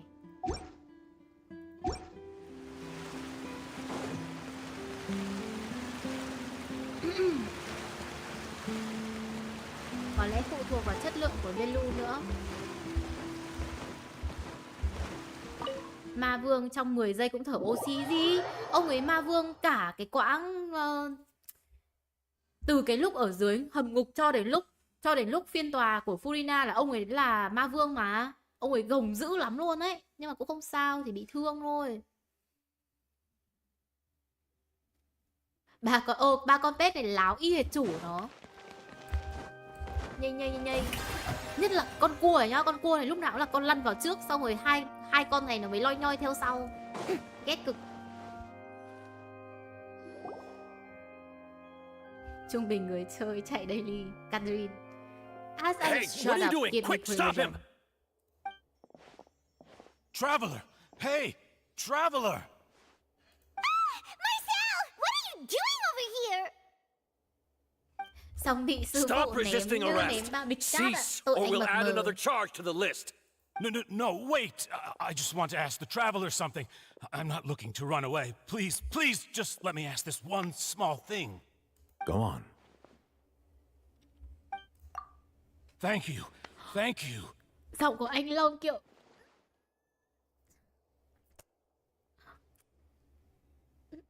tôi không chịu được, tôi không chịu được nữa. Trời ơi, giọng của anh Long bằng tiếng Anh. I was being led away when I finally realized something. Where did you first hear the name Vache? Cái gì? Ông không phải là Vache à? I erased all records of that name. So, unless... Are you still trying to prove your innocence? Give it up. You've already been convicted. Tôi đã gặp qua người đó. Really? You did? You're sure? You met her? But how could that be? How did you manage to do it? Chính là ở chỗ đài phun nước Lucine, dựa vào khả năng cảm nhận nguyên tố thủy. The fountain of Lucine? Then she's been so close to me all along. Chi Ré tuy hề nhưng cũng là quan chấp hành đấy. Chi Ré ngon mà. Nhưng mà vấn đề của Chi Ré là kiểu bị trap boy ấy. Anh ấy có rất nhiều điểm cộng nhưng điểm trừ duy nhất là anh là trap boy. Please give me a chance to talk to her again. Just let the Traveler take me to the fountain to see her one last time. This is the last request I'll ever make in my life. You can do whatever you want to me afterwards. I don't care. What? Give an inch and you want to take a mile? Do you think serial killers get to make requests like that? Paimon agrees. Why should we give him what he wants when he's only Môi getting chề á? kind of Môi chề super là ai? terrible À, things? This request, không phải is it môi worth chề as là ai? much to Mỏ you as hỗn your thì mới là life? traveler. Of course. Wait, no. It's worth even more than my life. Humans. Will they betray the instinct to live just to satisfy spiritual needs? Ồ, anh Long không hiểu tí gì về con người. Không sao, em sẽ từ từ dậy. Very well. I will grant your request. Your Honor, I fear that... I will go with him. You do not Mỏ need to hỗn worry là about any escape. Scaramouche, còn môi chề là Wanderer. Ô, In that hay case, còn có cả I chia shall ra leave thế him à? in your most Tôi capable tưởng lấy hai hands, người Chief khác nhau Justice. cơ. Thank you, Your Honor. Ê, anh Chi Ré kiểu người đàn ông của gia đình nhá, rất là kiểu rất 10 điểm, nhưng anh ấy bị cái tính mập mờ.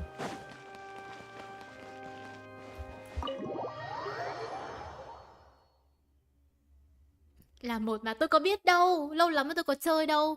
Từ lúc ra Thảo Quốc tôi nhìn thấy Nahida tôi định chơi lại rồi ấy, nhưng mà nghĩ là thôi. Thật bây giờ khi mà tôi nhìn thấy kiểu tại sao lại có một người hoàn mỹ được như ao hay thâm nhỉ? Chơi lại thôi.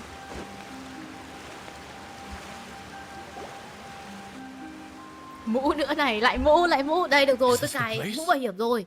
Tôi thắt dây an toàn rồi, còn nắm cả cái tay nắm ở trên xe rồi, không sao hết. Lúc đó tôi đã uống nước biển khởi nguyên, nâng cao khả năng cảm nhận nguyên tố thủy. Yeah, and even Paimon could hear her after drinking that thing. Didn't you just drink a lot of it on the stage as well? Oh, in that case... Ra đường anh làm cá mập, về nhà anh làm cái con. Chi Ré triệu. Vòng, tiếng vòng kêu. Yes, that's it. So you heard it too. Vinier, it's me, Vache. Chơi đồ trước mặt người nhà nước. Anh Long cũng chơi mà. Anh Long chơi trong âm thầm đấy. Tôi biết là anh Long cũng uống một tí nước biển khởi nguyên mà. I'm finally here for you. Hey, wait! Be careful! Hey, wait! Ôi làm sao ấy? Ôi vừa làm gì ấy? Ôi cắm đầu xuống nước à? Vinier, is that you? It's me, Vache. Vinier. Vache, why did you come? Didn't I say? You Chuyện don't tình need cảm to lạnh look thì for có me. ấy. Anh không cần đến tìm em. You look a lot older than I remember. How long has it been? It's been more than 20 years. I've suffered for over 20 years since the day you left. All this time, only the thought of bringing you back has Shut kept up, me Sim. alive. Nothing else mattered to me. Nói thế chứ đây là một tình cảm đáng I trân trọng must trừ be cái khoản giết dreaming. người ra nhá. Who would have Vigo, thought I'd get Vigo. the chance to tell you all of my feelings like Thực ra this? Marcel là viết tắt của Vignere, Vigo. you are my everything.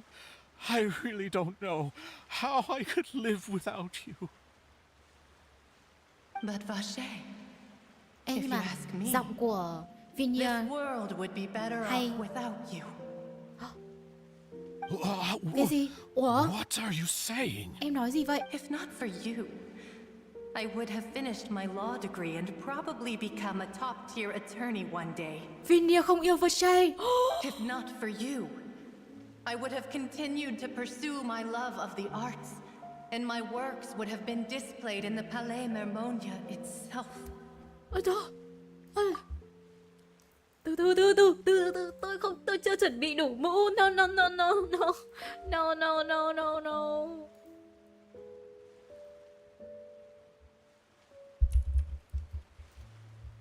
No. No, tôi chưa chuẩn bị đủ mũ cho cái trường hợp này. Mũ đâu hết rồi, mũ đâu rồi? Mũ ơi.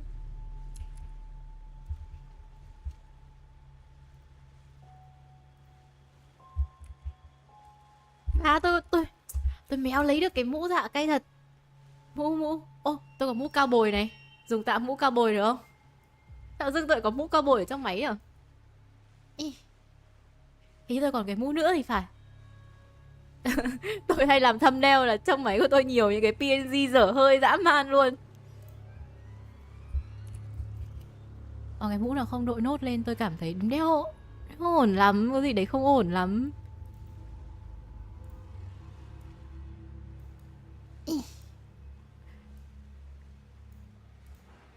Chắc tầm này được rồi đấy. Được rồi. If not for you, I would at least have been able to take care of my mother. Nhưng tại sao bà ấy lại trách And she would not Versailles? have grown old and died Có phải là alone, tại Versailles đẩy bà ấy đâu? with nothing but the tears on her cheeks. It's all because of your selfishness, Vache. It's all because of you. You... Wait, you are not Vignere. Who are you? À, đấy không phải Vignere. You're right. I am not Vignere. I am the sacrifices. Every woman who died by your hand, as our bodies dissolved, our consciousnesses flowed back to the primordial sea. Cái con tinh linh nước trong này là những thiếu nữ bị ông này giết. Circulated endlessly within the primordial sea. And we were no longer đây không phải Vignere. But we became one. Đấy không phải Vignere. Just as streams of water come together. Sao từ đầu tôi tưởng đấy là Vignere? I'm Cressy. I'm Lemony. I'm Azine. The only one I am not is Vignere. Đây không phải là Vignere, trời ơi. Why? Đây không phải vợ Vigo, đâu. Where is Vignere? Vignere đâu rồi? She doesn't want to see you anymore. Every tendril of her consciousness is avoiding you. Thế là technically Vignere cũng không hề yêu Vigo. Your selfishness robbed us of our lives and our futures. You said time and time again that you'd do any and everything for her. But did you ever consider whether she'd want to see you do the things that you did? Lại câu chuyện If she Vigo, would lại quay lại câu chuyện despise you Vigo. for what you became. Ta không muốn chàng làm điều ấy vì ta. Chàng hãy sống cuộc đời của mình và quên ta đi. You are a liar, a heartless murderer, and a cowardly narcissist. The only thing you are not is Vignere's Có yêu beloved. nhưng ổng giết một mớ thế ai yêu nổi. Thế From là the cũng có moment yêu. your first victim died and her consciousness merged with Vignere's, she has had nothing but pure hatred for you. Oh no, Vignere quay xe. Ủa, sao dưng nhà lữ hành cũng ở đây vậy? Nhà lữ hành cũng vừa tu một bình à? No, Vignere. She can't hate me. Let me see her, please. Have mercy. You still don't understand. When I said don't look for me, that came from the real Vignere. She really Oh doesn't no, want to see không you muốn gặp anymore. nữa. But on top of that, she also said that because it's her final drop of pity for you. She said that because she knew that if you did come here, we will show no mercy to What you. the fuck? Vache. Ui, Vache. giật cả mình. Vache. Vache. Vache. Vache. Drown. Ui, kinh quá. What the fuck?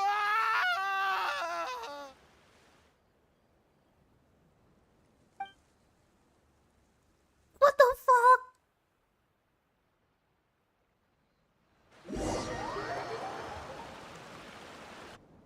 Kinh vãi cả trường à. Ê, tôi đã bỏ mũ được chưa? Tôi đội hơi nặng đầu rồi ý. Oh no, anh Long lại buồn.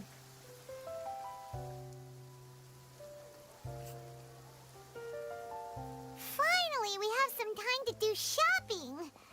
Gosh, it's really been a long time since No, tôi we've không been muốn able đi to shopping, tôi muốn relax. về dỗ anh Long. Bỏ chưa à? Bỏ được rồi à? Hết rồi đúng không? Hết rồi đúng không? Em Yo đặt cả một đống model NPC nữ và gọi nó trong ngày đẹp trời. Kiểu nhân viên hoạt họa kiểu sếp muốn bao nhiêu NPC nữ? Yes. All of them.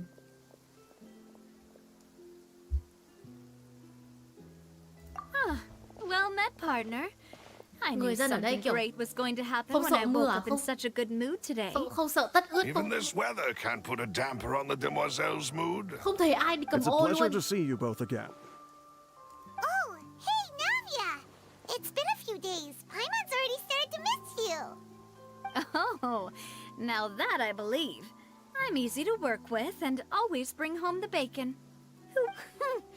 Sounds like you're really enjoying life these days, Có Navia. một bộ dâu đổi lên đổi xuống được 4 con NPC. It's just been one thing after the other. I've been Có một making cái mặt nữa non-stop cơ. trips between Poisson and the court since then. Anh Long khóc nhiều nên Everyone quên from rồi à? Spina di Rosula Long khóc organized a hơi memorial nhiều. for my father. We never held a memorial when he first died, Nhà since lữ hành everyone không sợ knew tất that ướt à? even if we held one back then, no one was going to come. This time, though, Ê mà người dân ở đây họ everyone in dùng Poisson, gôm tóc gì and nhở? even many Thấy people tóc from the ai cũng court vào all nếp, căng attended. nét luôn. Không ai bị rũ, So his name's không ai definitely bị been bò liếm. cleared now. That's what we like to hear. It's been the dearest wish of Demoiselle all along. That blasted stubborn fool. I was right to put my faith in him. I'm so glad I didn't give up on the case all those years ago. Oh, by the way, I ran into Charlotte just after I left the memorial service. Charlotte là cái bài phóng viên Well, đúng không? maybe it'd be more accurate to say I knew she would be there. Huh? So you know Charlotte too? Cứ nghĩ là Tây Me, Phát có Charlotte? quyền. Journalist from the Có mỗi một câu kiểu có plot hole một cái way lôi back ra. when I first became the president of the Spina di Rosula, she was Lệch all Florina over rồi me. nên chuyển qua Wouldn't Sim take no for an Navia. answer. Navia I sẽ vào believe the panel story thường was đấy. called Mọi người còn The gặp dài True dài Heart cơ. of Darkness, Secret Tales C6 of the em nói Yellow lúc nào không hay Rose. đâu. To be fair though, it was a really flattering feature. So, we've been on pretty good terms ever since. She was trying to lean on our friendship to get me to do an exclusive Duẩn piece on không the á? serial Tôi cũng không biết disappearances nữa. case. Mọi người tin, Oh, yeah. bạn thật sự tin một người đội đến 4 cái mũ như tôi She's à? always been super interested in that case, so now her wish has finally come true too. Anyway, I told her to make sure that when she writes about you guys entering the opera house with the critical evidence, that you both sound really cool. Now that's another thing to look forward to. We trust Charlotte's skills with the pen for sure. Oh, and in other news, I also took Clarand out for Navia a nghi ở meal. banner thường lắm á. Oh, are you two on better terms now? Đấy, mọi người cũng đang nghi thế, nghi thế. While you were investigating Vache's headquarters, Clarand gave testimony on my Ê, father's nhưng mà behalf. phiên bản này có mấy phiên bản nhở? Tức là 4 It was sẽ đến thanks 4 to her chấm that mấy we thì were sang able 5 to chấm turn đấy the mọi người. tide. Thường là I đến 4 wanted to chấm mấy. thank her. I mean, there's also no point in being awkward all the time. So we took the chance to reconcile with each other. Đến 4.8 à? Great. Paimon also thought Clorinde wasn't Tôi lại cũng actually a bad nghe person. phóng thanh ở đâu đấy là 4.6 là đã sang vùng đất mới now that rồi. the case has Nghe finally phóng been thanh nhá, solved, đây mới chỉ là tin leak perhaps thôi, it nó will chưa slowly chuẩn begin lắm to đâu. fade from the public consciousness. Oh, actually, there's still one last thing I need to do. What is it? I should pay a visit to my father's grave and tell him the truth of what happened, as well as how it all ended. And on top of that, just how much people still look up to him to this day. That includes me, too. Miss Navia. Indeed. We want to go too. We also think Callus is a really admirable person. Oh no, tôi vừa mới cảm thấy kiểu gắn bó với cả Melus với cả hai người tùy tùng của Navia, xong nghĩ đến 4.2 hai người đấy. No. Thế tôi có hai người đấy hy sinh tôi buồn. Tôi bắt đầu cảm thấy buồn Sure hơn thing. rồi đấy. I'd like you two to share the moment with me. After all, without you, there might not have been such a positive ending. No. Mọi người tưởng tượng mình giống kiểu người nhìn thấy trước tương lai xong biết là hai người này sẽ đi mà mình không thể làm gì được ấy. And in that case, everyone, let's be off. Considering the recent weather, we'll be lucky if we can reach Poisson before dark. Yeah, you're right. It's been raining non-stop for a few days now. Ui, anh Long buồn mấy ngày rồi. Anh Long buồn mấy ngày liền rồi, mưa như mấy ngày rồi. Khoai dỗ anh Long đi trời, anh ấy lại đóng cửa trong phòng làm việc không, khóc mình đấy. This is where my father's grave is. To be perfectly honest, even I haven't been back here for a long time. Huh? There's someone there already. Wait. That figure. It can't be. Anh Long đang ở mộ của... Isn't that Neuvillette? Why would the Chief Justice be here? Huh? Navia? Đọc câu thần chú dỗ anh Long đi chị My á.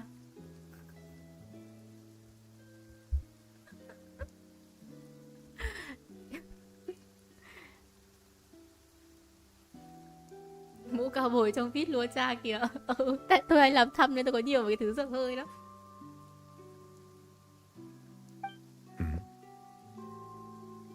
Quên, đâu có quên đâu, tôi biết câu thần chú ấy mà. Đá đi đừng khóc nữa. My apologies. I should have asked before coming to pay my respects. Nó là Thủy Long, đừng khóc nữa. Don't say that. Sorry about that. Sao của ngày như thế trời ơi. Oh, I was trying to say there's no need for you to apologize. I wanted to show my father how much I've grown. But still, I doubt I've grown to the point that even the Chief Justice would feel compelled to apologize to me over and over. In that case, I will stop apologizing for now. You really could use some pointers on understanding human emotions, Monsieur Neuvillette. Góc này body Navia In sắc. any case, Tôi thấy cái áo nó why did you sắc come kiểu to chị có Poisson? đau không vậy? Well, ever since that day, I've been turning a question over and over in my head. Just what is justice anyway? There was once a time when I didn't want to believe that there could be anything more important to humans than life itself. Oh, rather than that, it's probably more truthful to say I didn't believe humans were capable of resisting the most basic instinct of living things. That they could rebel against their own nature, or consider certain things to be more Công lý chính là important anh than Long. their Đúng own rồi, anh Long là lives. chân ái. Which is also why I didn't stop your father from beginning that fateful duel. I believed that a truly innocent man would never throw away his life like that. That there was nothing, should have been nothing more important Giọng anh than lúc nào nghe one's cũng mạnh own mẽ hơn. continued Mọi người phải survival. nghe cái tiếng lúc anh Long ra But Mr. trưởng ấy. Callus proved me utterly and Nghe decisively đã lắm, wrong. nghe đã tài lắm. If not for his sacrifice, the serial disappearances case would have remained unsolved to this day. Mr. Callus made the choice he did Anh for Long cứ his thì thầm daughter, vào tai em như for thế his đi. associates, Em thích and for lên. many people completely unrelated to him. And in the end, from a certain perspective, one could say that he did it all for the sake of justice. A justice that's higher than life itself. Cao hơn cả So, cuộc you sống. asked me why I came here. Ôi, giọng anh Long kiểu I đang just sắp wanted khóc to ấy. say my apologies to Mr. Callis in person. I should have noticed all of this much sooner. Anh Long buồn vì chuyện ngài Callas nhiều This dã regret man ấy. has filled me with a sadness that has haunted me for days. That high and mighty chair in the opera Epicles indeed insulates one from many important things. Spina di Rosula, thank you so much Anh Long văn for your quá. hard Người work ta and đang trải lòng lại perseverance. kêu người ta văn. I'm sorry for being mad at you before. So, you're actually one of those types that's cold on the outside, but pretty thoughtful on the inside, huh? Đấy, đúng rồi, anh That ấy bên reminds me ngoài of lạnh Silver, lùng, bên trong rất nhiều one of my tiền. guys. Nhầm, bên trong rất Sorry ấm about áp that. đấy. Self-expression is not one of my strong suits. Didn't I just say you don't need to Ông apologize? phải hôm nào cũng tới thăm nên mấy ngày trời. Ồ, đúng rồi, khi hôm nào cũng tới thăm. Novelet seem to have made their peace as well. Let's not disturb them for now. We can wait till after they're done. Cho em đi đánh boss sau lúc đợi hai người nói chuyện được không ạ? Ô, trời, quang lại rồi này. Paimon's never paid respects at someone's grave before. Dòng mi về có vấn đề với tôi Do à. anything rude there? Vấn đề duy nhất. Ôi, ngài Nivelet đứng ở tít trên kia kìa. Trời ơi, trông cảnh nên thơ chưa? Người đẹp trai, cảnh đẹp. Ôi, 10 trên 10. Vấn đề duy nhất của tôi với ngài Zhongli đấy là ngài để ăn nhờ, ngài ấy ăn bám. Paimon didn't know that was a thing. But Paimon doesn't know what she would do if she can't fly. Oh no. Paimon hopes Miss Nop. Anyway, Neuvillette is still standing around there. It's not often that we can catch him alone like this, so why don't we go talk to him for a bit? If we can't talk to Lady Farina, we can at least talk to him, right? Nó thì cũng không đến mức đấy, nhưng mà... đi nói chuyện với anh Long.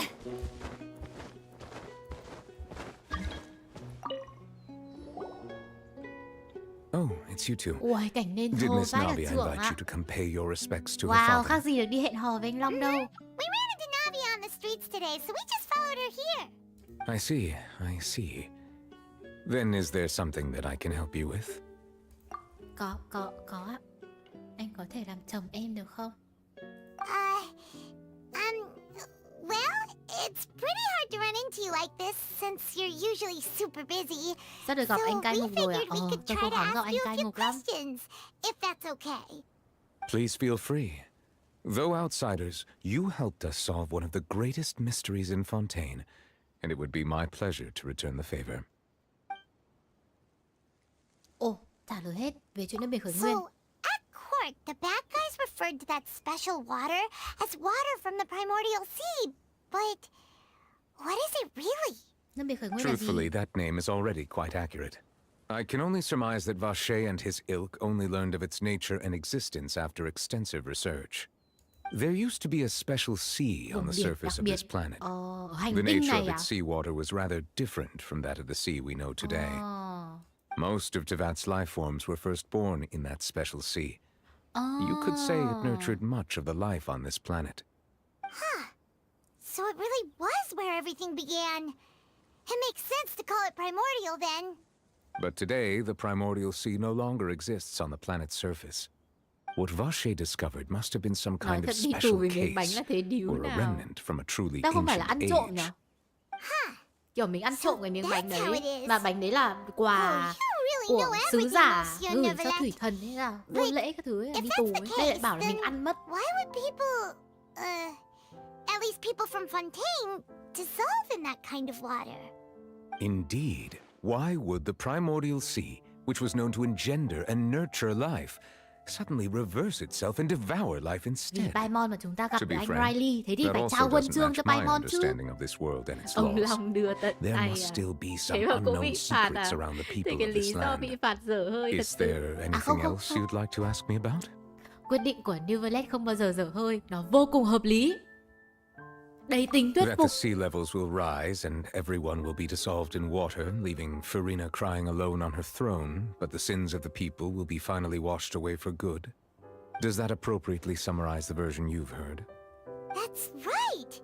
It was was Lenny that told us back then. Bọn tình có quy luật riêng của That nó. about covers all the Thôi main đi. points. Yes, up to the present, I think we reached a point where we have no choice but to confront this prophecy directly. Rumors have it that this prophecy is rooted in the last Ui, words the tại sao former giọng của Hydro New Violet tiếng Archon Nhật left nó to the không world trầm như thế before này she nhờ? passed away. Giọng New Violet tiếng Nhật nó bị trẻ quá ấy, nó không hợp.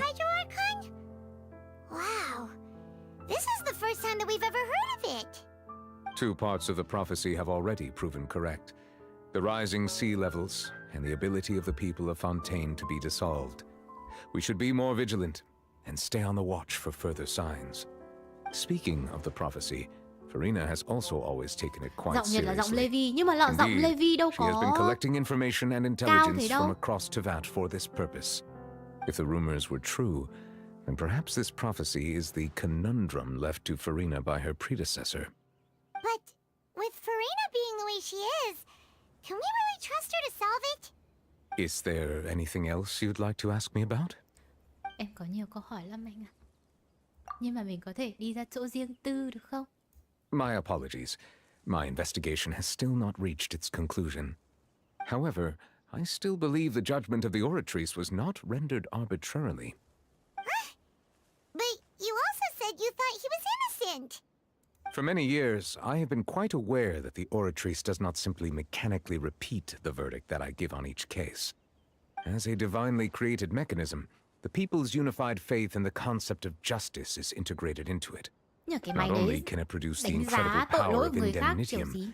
but it likely also possesses other traits, such as self-awareness. Which is all to say, I have been prepared for a situation like this for a long time. So when Lenny told us that he heard a human voice from the room where the Oratrice's core is stored... I was not aware such a thing had occurred. Perhaps that could serve to prove my conjecture. I will add that to the list of items to investigate. In any case, I am inclined to believe that the Oratrice does have a methodology all its own. Sau 4.2 We là just biết do not chị have ơi. enough information. Ơ, sau Based on 4.2 Farina's vẫn nhắc lại reaction, cái cỗ máy I này doubt á? even Tưởng she là had sau any khi thủy idea what was thần going on. Focalor She đi rồi là managed cái to cỗ máy bluff đấy her không way ạ? through it, though. Đừng có spam câu đấy The nữa. time-tested twin tricks of bravado and drama. While we do intend to get to the bottom of this, for now, we regret to say that the Fatui Harbinger will just have to bide his time in the fortress of Meripede. If we did incorrectly convict him of crimes he did not commit, we will most certainly compensate him to the fullest extent allowed by the law. Nói chung là đừng If you ask spoil. Paimon, the only Tôi biết compensation đoạn he'll kết của want is a 4.2 no-holds-barred rồi. fight with you.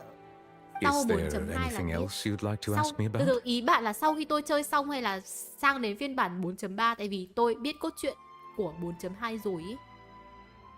Your sibling, another blonde-haired traveler.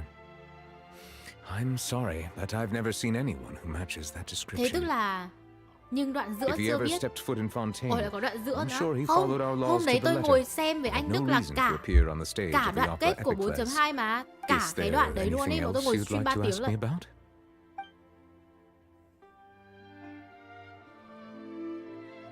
Very well. It was my honor to provide you with what answers I could. I very much enjoyed conversing with you.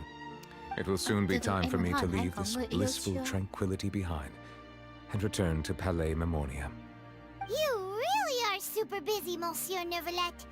Paimon thought you only came here to pay your respects today because you had the day off. Crime and villainy do not have the day off, and so justice must work around the clock as well. This is merely the nature of a justice's work. Ấy hơn 500 năm Alright, rồi. you've got a point.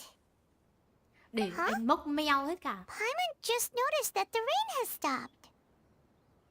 Nhưng hôm ấy chị Như sắp ngất ý, chắc gì đã nhớ hết. Không, tôi nhớ mà, tôi nhớ. Yay! Xong chương 4 màn 2 rồi. Sắp được gặp anh Riley rồi. You know, we've been walking around for a while now. Why don't we go back to the Spina di Rosula base in the court of Fontaine and have a rest? Navia said something about having a place ready for us there. Didn't she? Come on, let's go! On to oblivion! Súng của anh sắp hết hạn rồi chị Ly á. You mean súng của anh Riley á? À, của New Violet á? Không. Tôi trông kiểu cũng vẫn còn lên lòng ngắm bắn với con Thuận đó. Chưa hết được, chưa hết đạn được đâu. Chưa thấy ai chuẩn bị đi tù. Từ để tôi sửa lại á. Yay, chuẩn bị được đi tù. Nhầm. Súng gì vậy chị à? Súng phun nước ấy không? Mọi người chưa nhìn thấy súng phun nước của anh Riley à? À của anh Neverlet à? Chứ là nhiều chồng quá nhầm tên.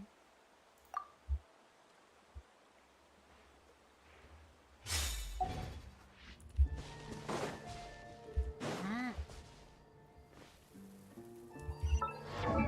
Chồng tôi còn cần cái này không nhỉ? À, chồng tôi cần tăng cấp. Thiên phú không còn không? Thiên phú trông còn cần nhiều phết đấy. Thì tôi đi đánh đi. Tôi dạo này cũng đang phải đánh bọn này. Tiện đâu đánh ở đấy. Shine down.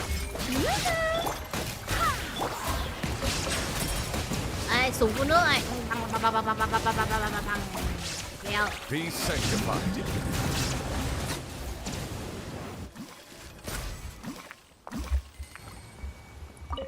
À, còn phải đi đánh bữa nào, phải đi đánh boss mà. Phải đi đánh boss tiêu hết ngựa đã.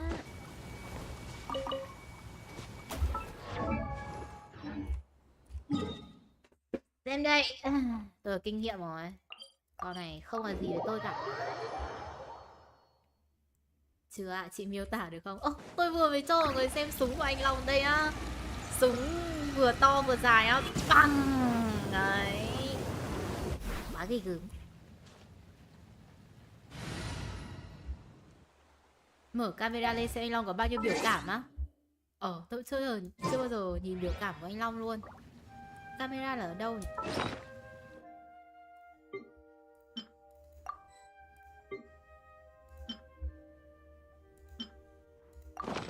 Còn có cả camera đặc chế. No, không phải cái này. Nó là cái nào nhỉ? Cái mục chụp ảnh đúng không? À đây. F3 à? Có cả suy nghiêm túc. Anh ơi, từ anh ơi, anh có thể ngừng uống nước một chút được không? Cái gì thật luôn. Một cái miệng dài, một cái. Là sao? Vọng. Cực kỳ thất vọng. Một cái miệng dài, một cái miệng ngắn à? Một cái chề môi, một cái không à?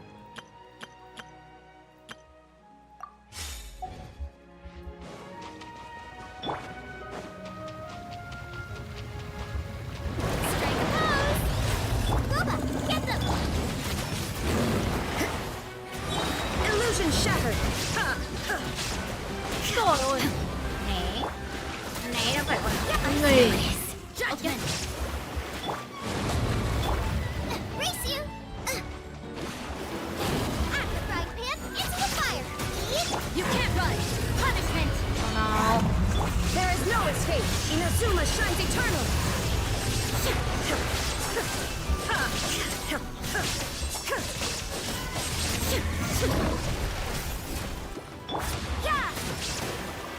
Shine down. You can't run. Yeah. There is no escape.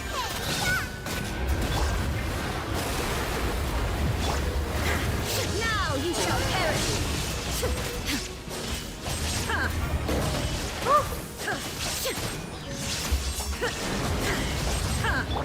Race you. Nice and spicy. Judgment. Này.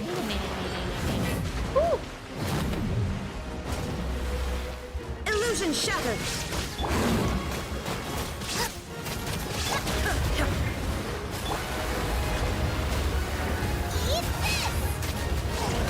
Lights out. You can't run. There is no escape. Inazuma shines eternal.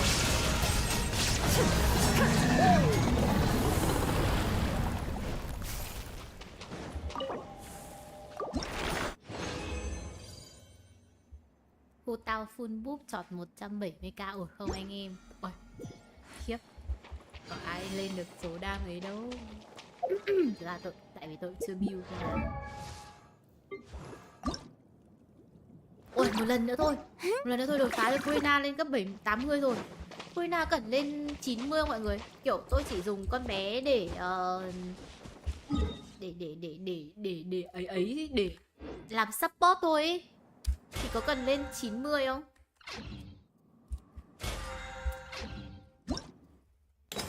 Furina dùng hoa gì á?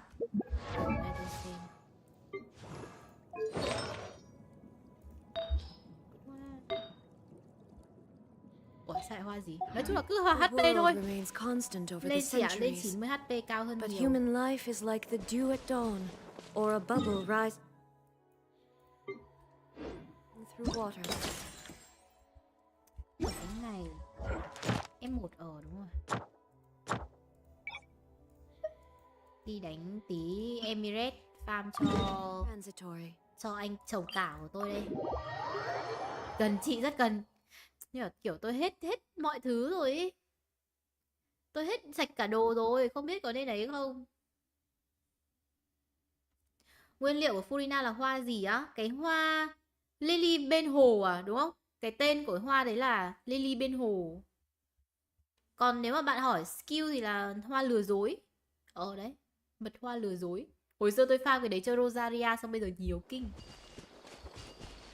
Tôi phải chạy đâu nhá? Đang để Việt Ki.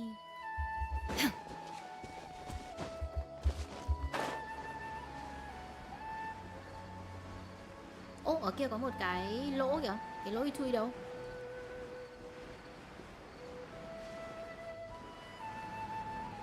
Vậy anh Hải với thần quân té sông chị bị hỏi khó đấy, điên à? Tôi tin là hai người đều biết bơi.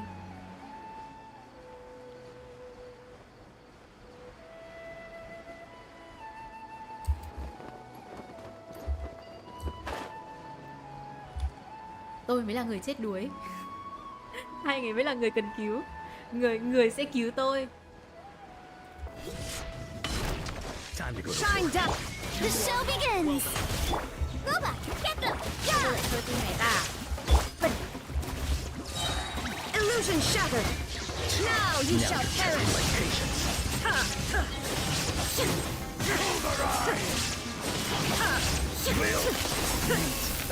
Nice and spicy.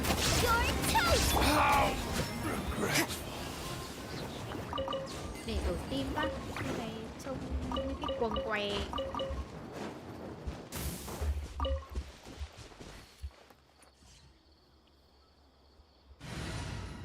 Hai ổng cứu bà trước. Đấy, tôi đã bảo tôi mới là người cần cứu mà. Oh no, thiếu nữ rất hồ. Cần Mỹ Nam đến cứu.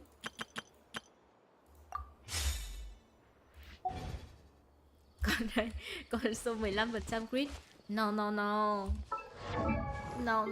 không phải 15% đâu. 15% thật ạ. Chết. Tôi đã đánh giá thấp em nó.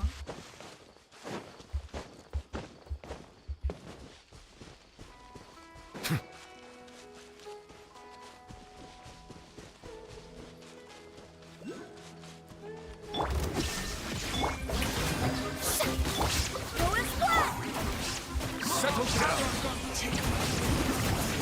I'll be back. The tides beckon.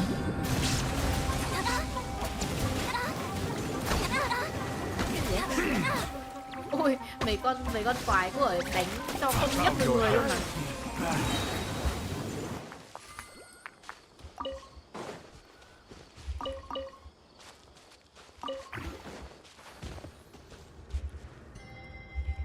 Cái này tử vực à? Oh shit, tử vực. Tiếng gì thế? Tôi đang dạy em nó học đánh vần.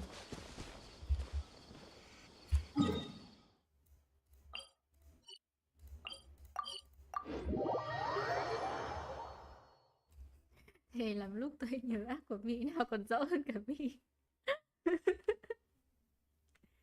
Tôi nhớ rõ là đợt trước lôi thần của tôi có 7% tỷ lệ bạo, tự dưng lên được tận 15. Tôi chả hiểu đâu ra. What happened? đâu ấy? Ở trên cao nữa à? Đây rồi.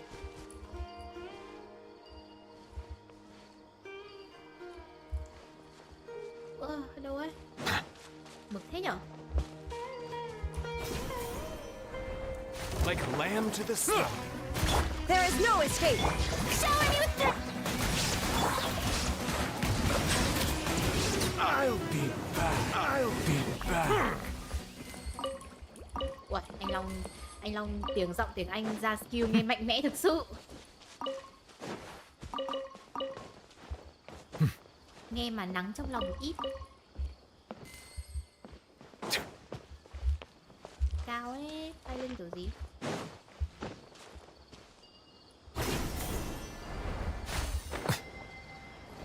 That's close enough. Illusion shattered. strike a pose. Let the world come along. Hear me. Silence. How do you think you're? Let the mighty be humble. I'll be back. I'll take my... Vì tàn tác người Emerit vô tội.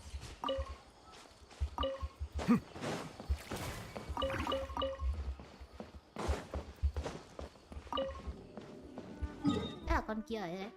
Ôi gì này hồi 7k máu. Gì này của tôi level thấp mà, mọi người đòi gì nữa. 7k là tôi thấy mừng lắm rồi.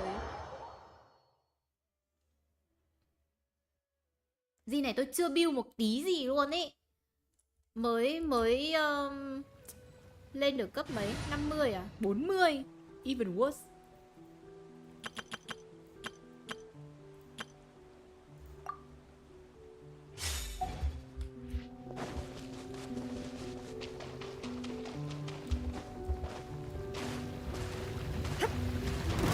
There is no Get them! Judgment!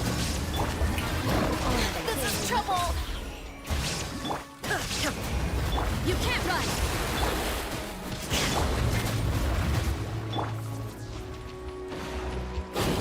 Judgment!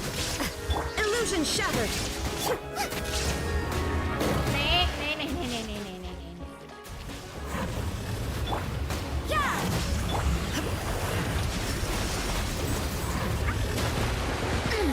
Biết này. Nice and spicy! Judgment!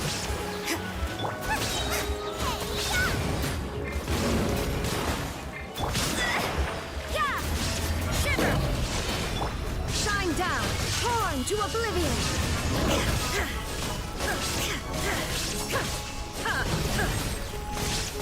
Ôi nè. Judgment! Illusion shattered. May I present? You can't run. Booba, get them!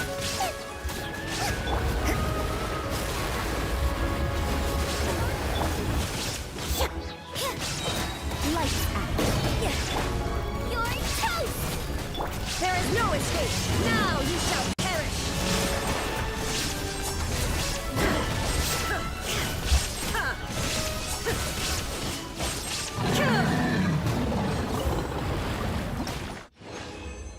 Ê, con này né skill easy hẳn.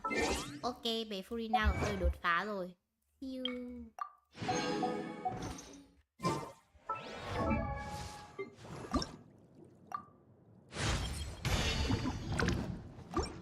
Lại là ngày tháng đi.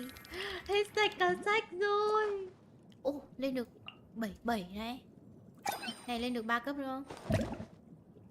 No, lên được 58. À 78 chứ. Này phải đi cấy sách.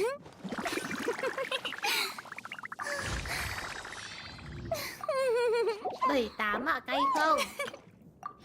Cay chưa?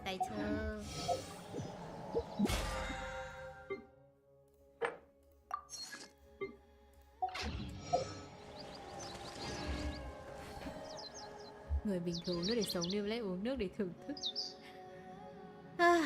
Roll thôi. Rồi một phát rồi.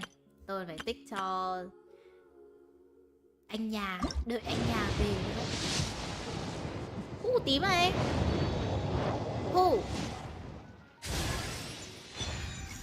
Hazel à? Hazel có dùng ngon không mọi người? Hazel có thay được Kazuha không? Thế tôi chưa rồi. Thử xem thử skill của Hazel nhá. Chưa rồi dùng Hazel luôn.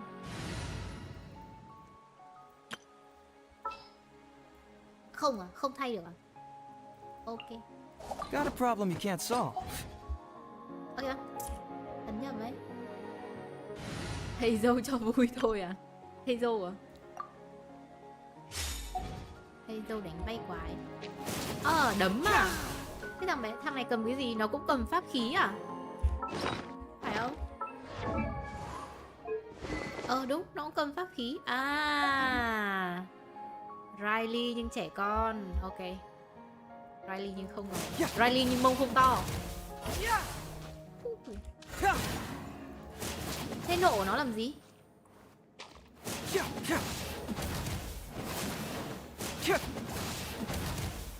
Trông ngầu phết nhở? Đấm đá ngầu phết. Ê, tôi còn cảm thấy cái đấm đá của Hazel cho còn ngầu hơn Riley. Mặc dù Riley là nhân vật 5 sao.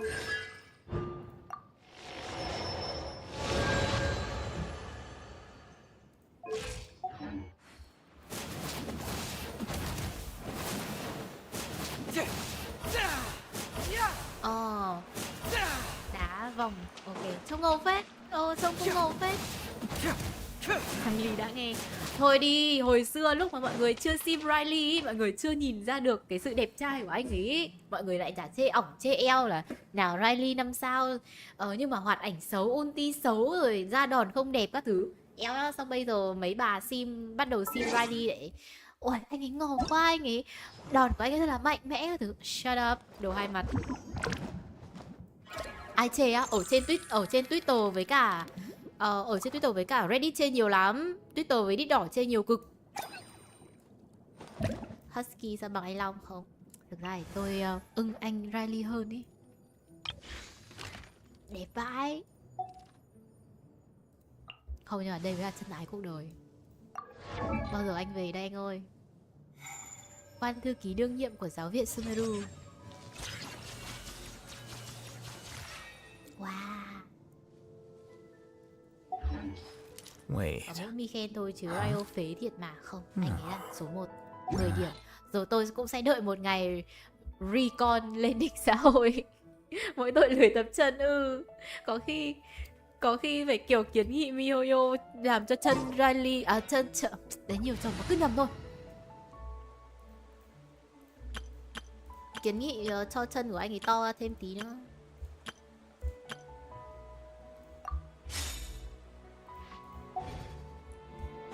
Đợi Riley rerun cho Riley lên C1 nhá. Hình như Riley C1 là ok, C2 là siêu ngon. Tôi nghe nói thế. Oh well, thôi mọi người nhá. Hôm nay muộn rồi. Chúng ta roll được ra một tím là điểm sẽ roll được ra vàng đấy. Thế là được rồi, buổi stream này mãn nguyện rồi. Rio phải biết combo thì may ra dùng ổn. Rio thì combo là 5 phát đánh... À đâu? E 5 phát đánh thường trọng kích. Rồi, thuộc như học bài, như sách giáo khoa luôn. Hồi xưa học hành mà cũng nhớ thế. Water comes in many Mọi flavors to người. the discerning Bye palate. bye, tôi Mondstadt's đi ngủ water đây, is mọi người ngủ crisp sớm and nha. pure, while Bye bye, water bye from bye. Liyue has an enduring aftertaste. In Inazuma,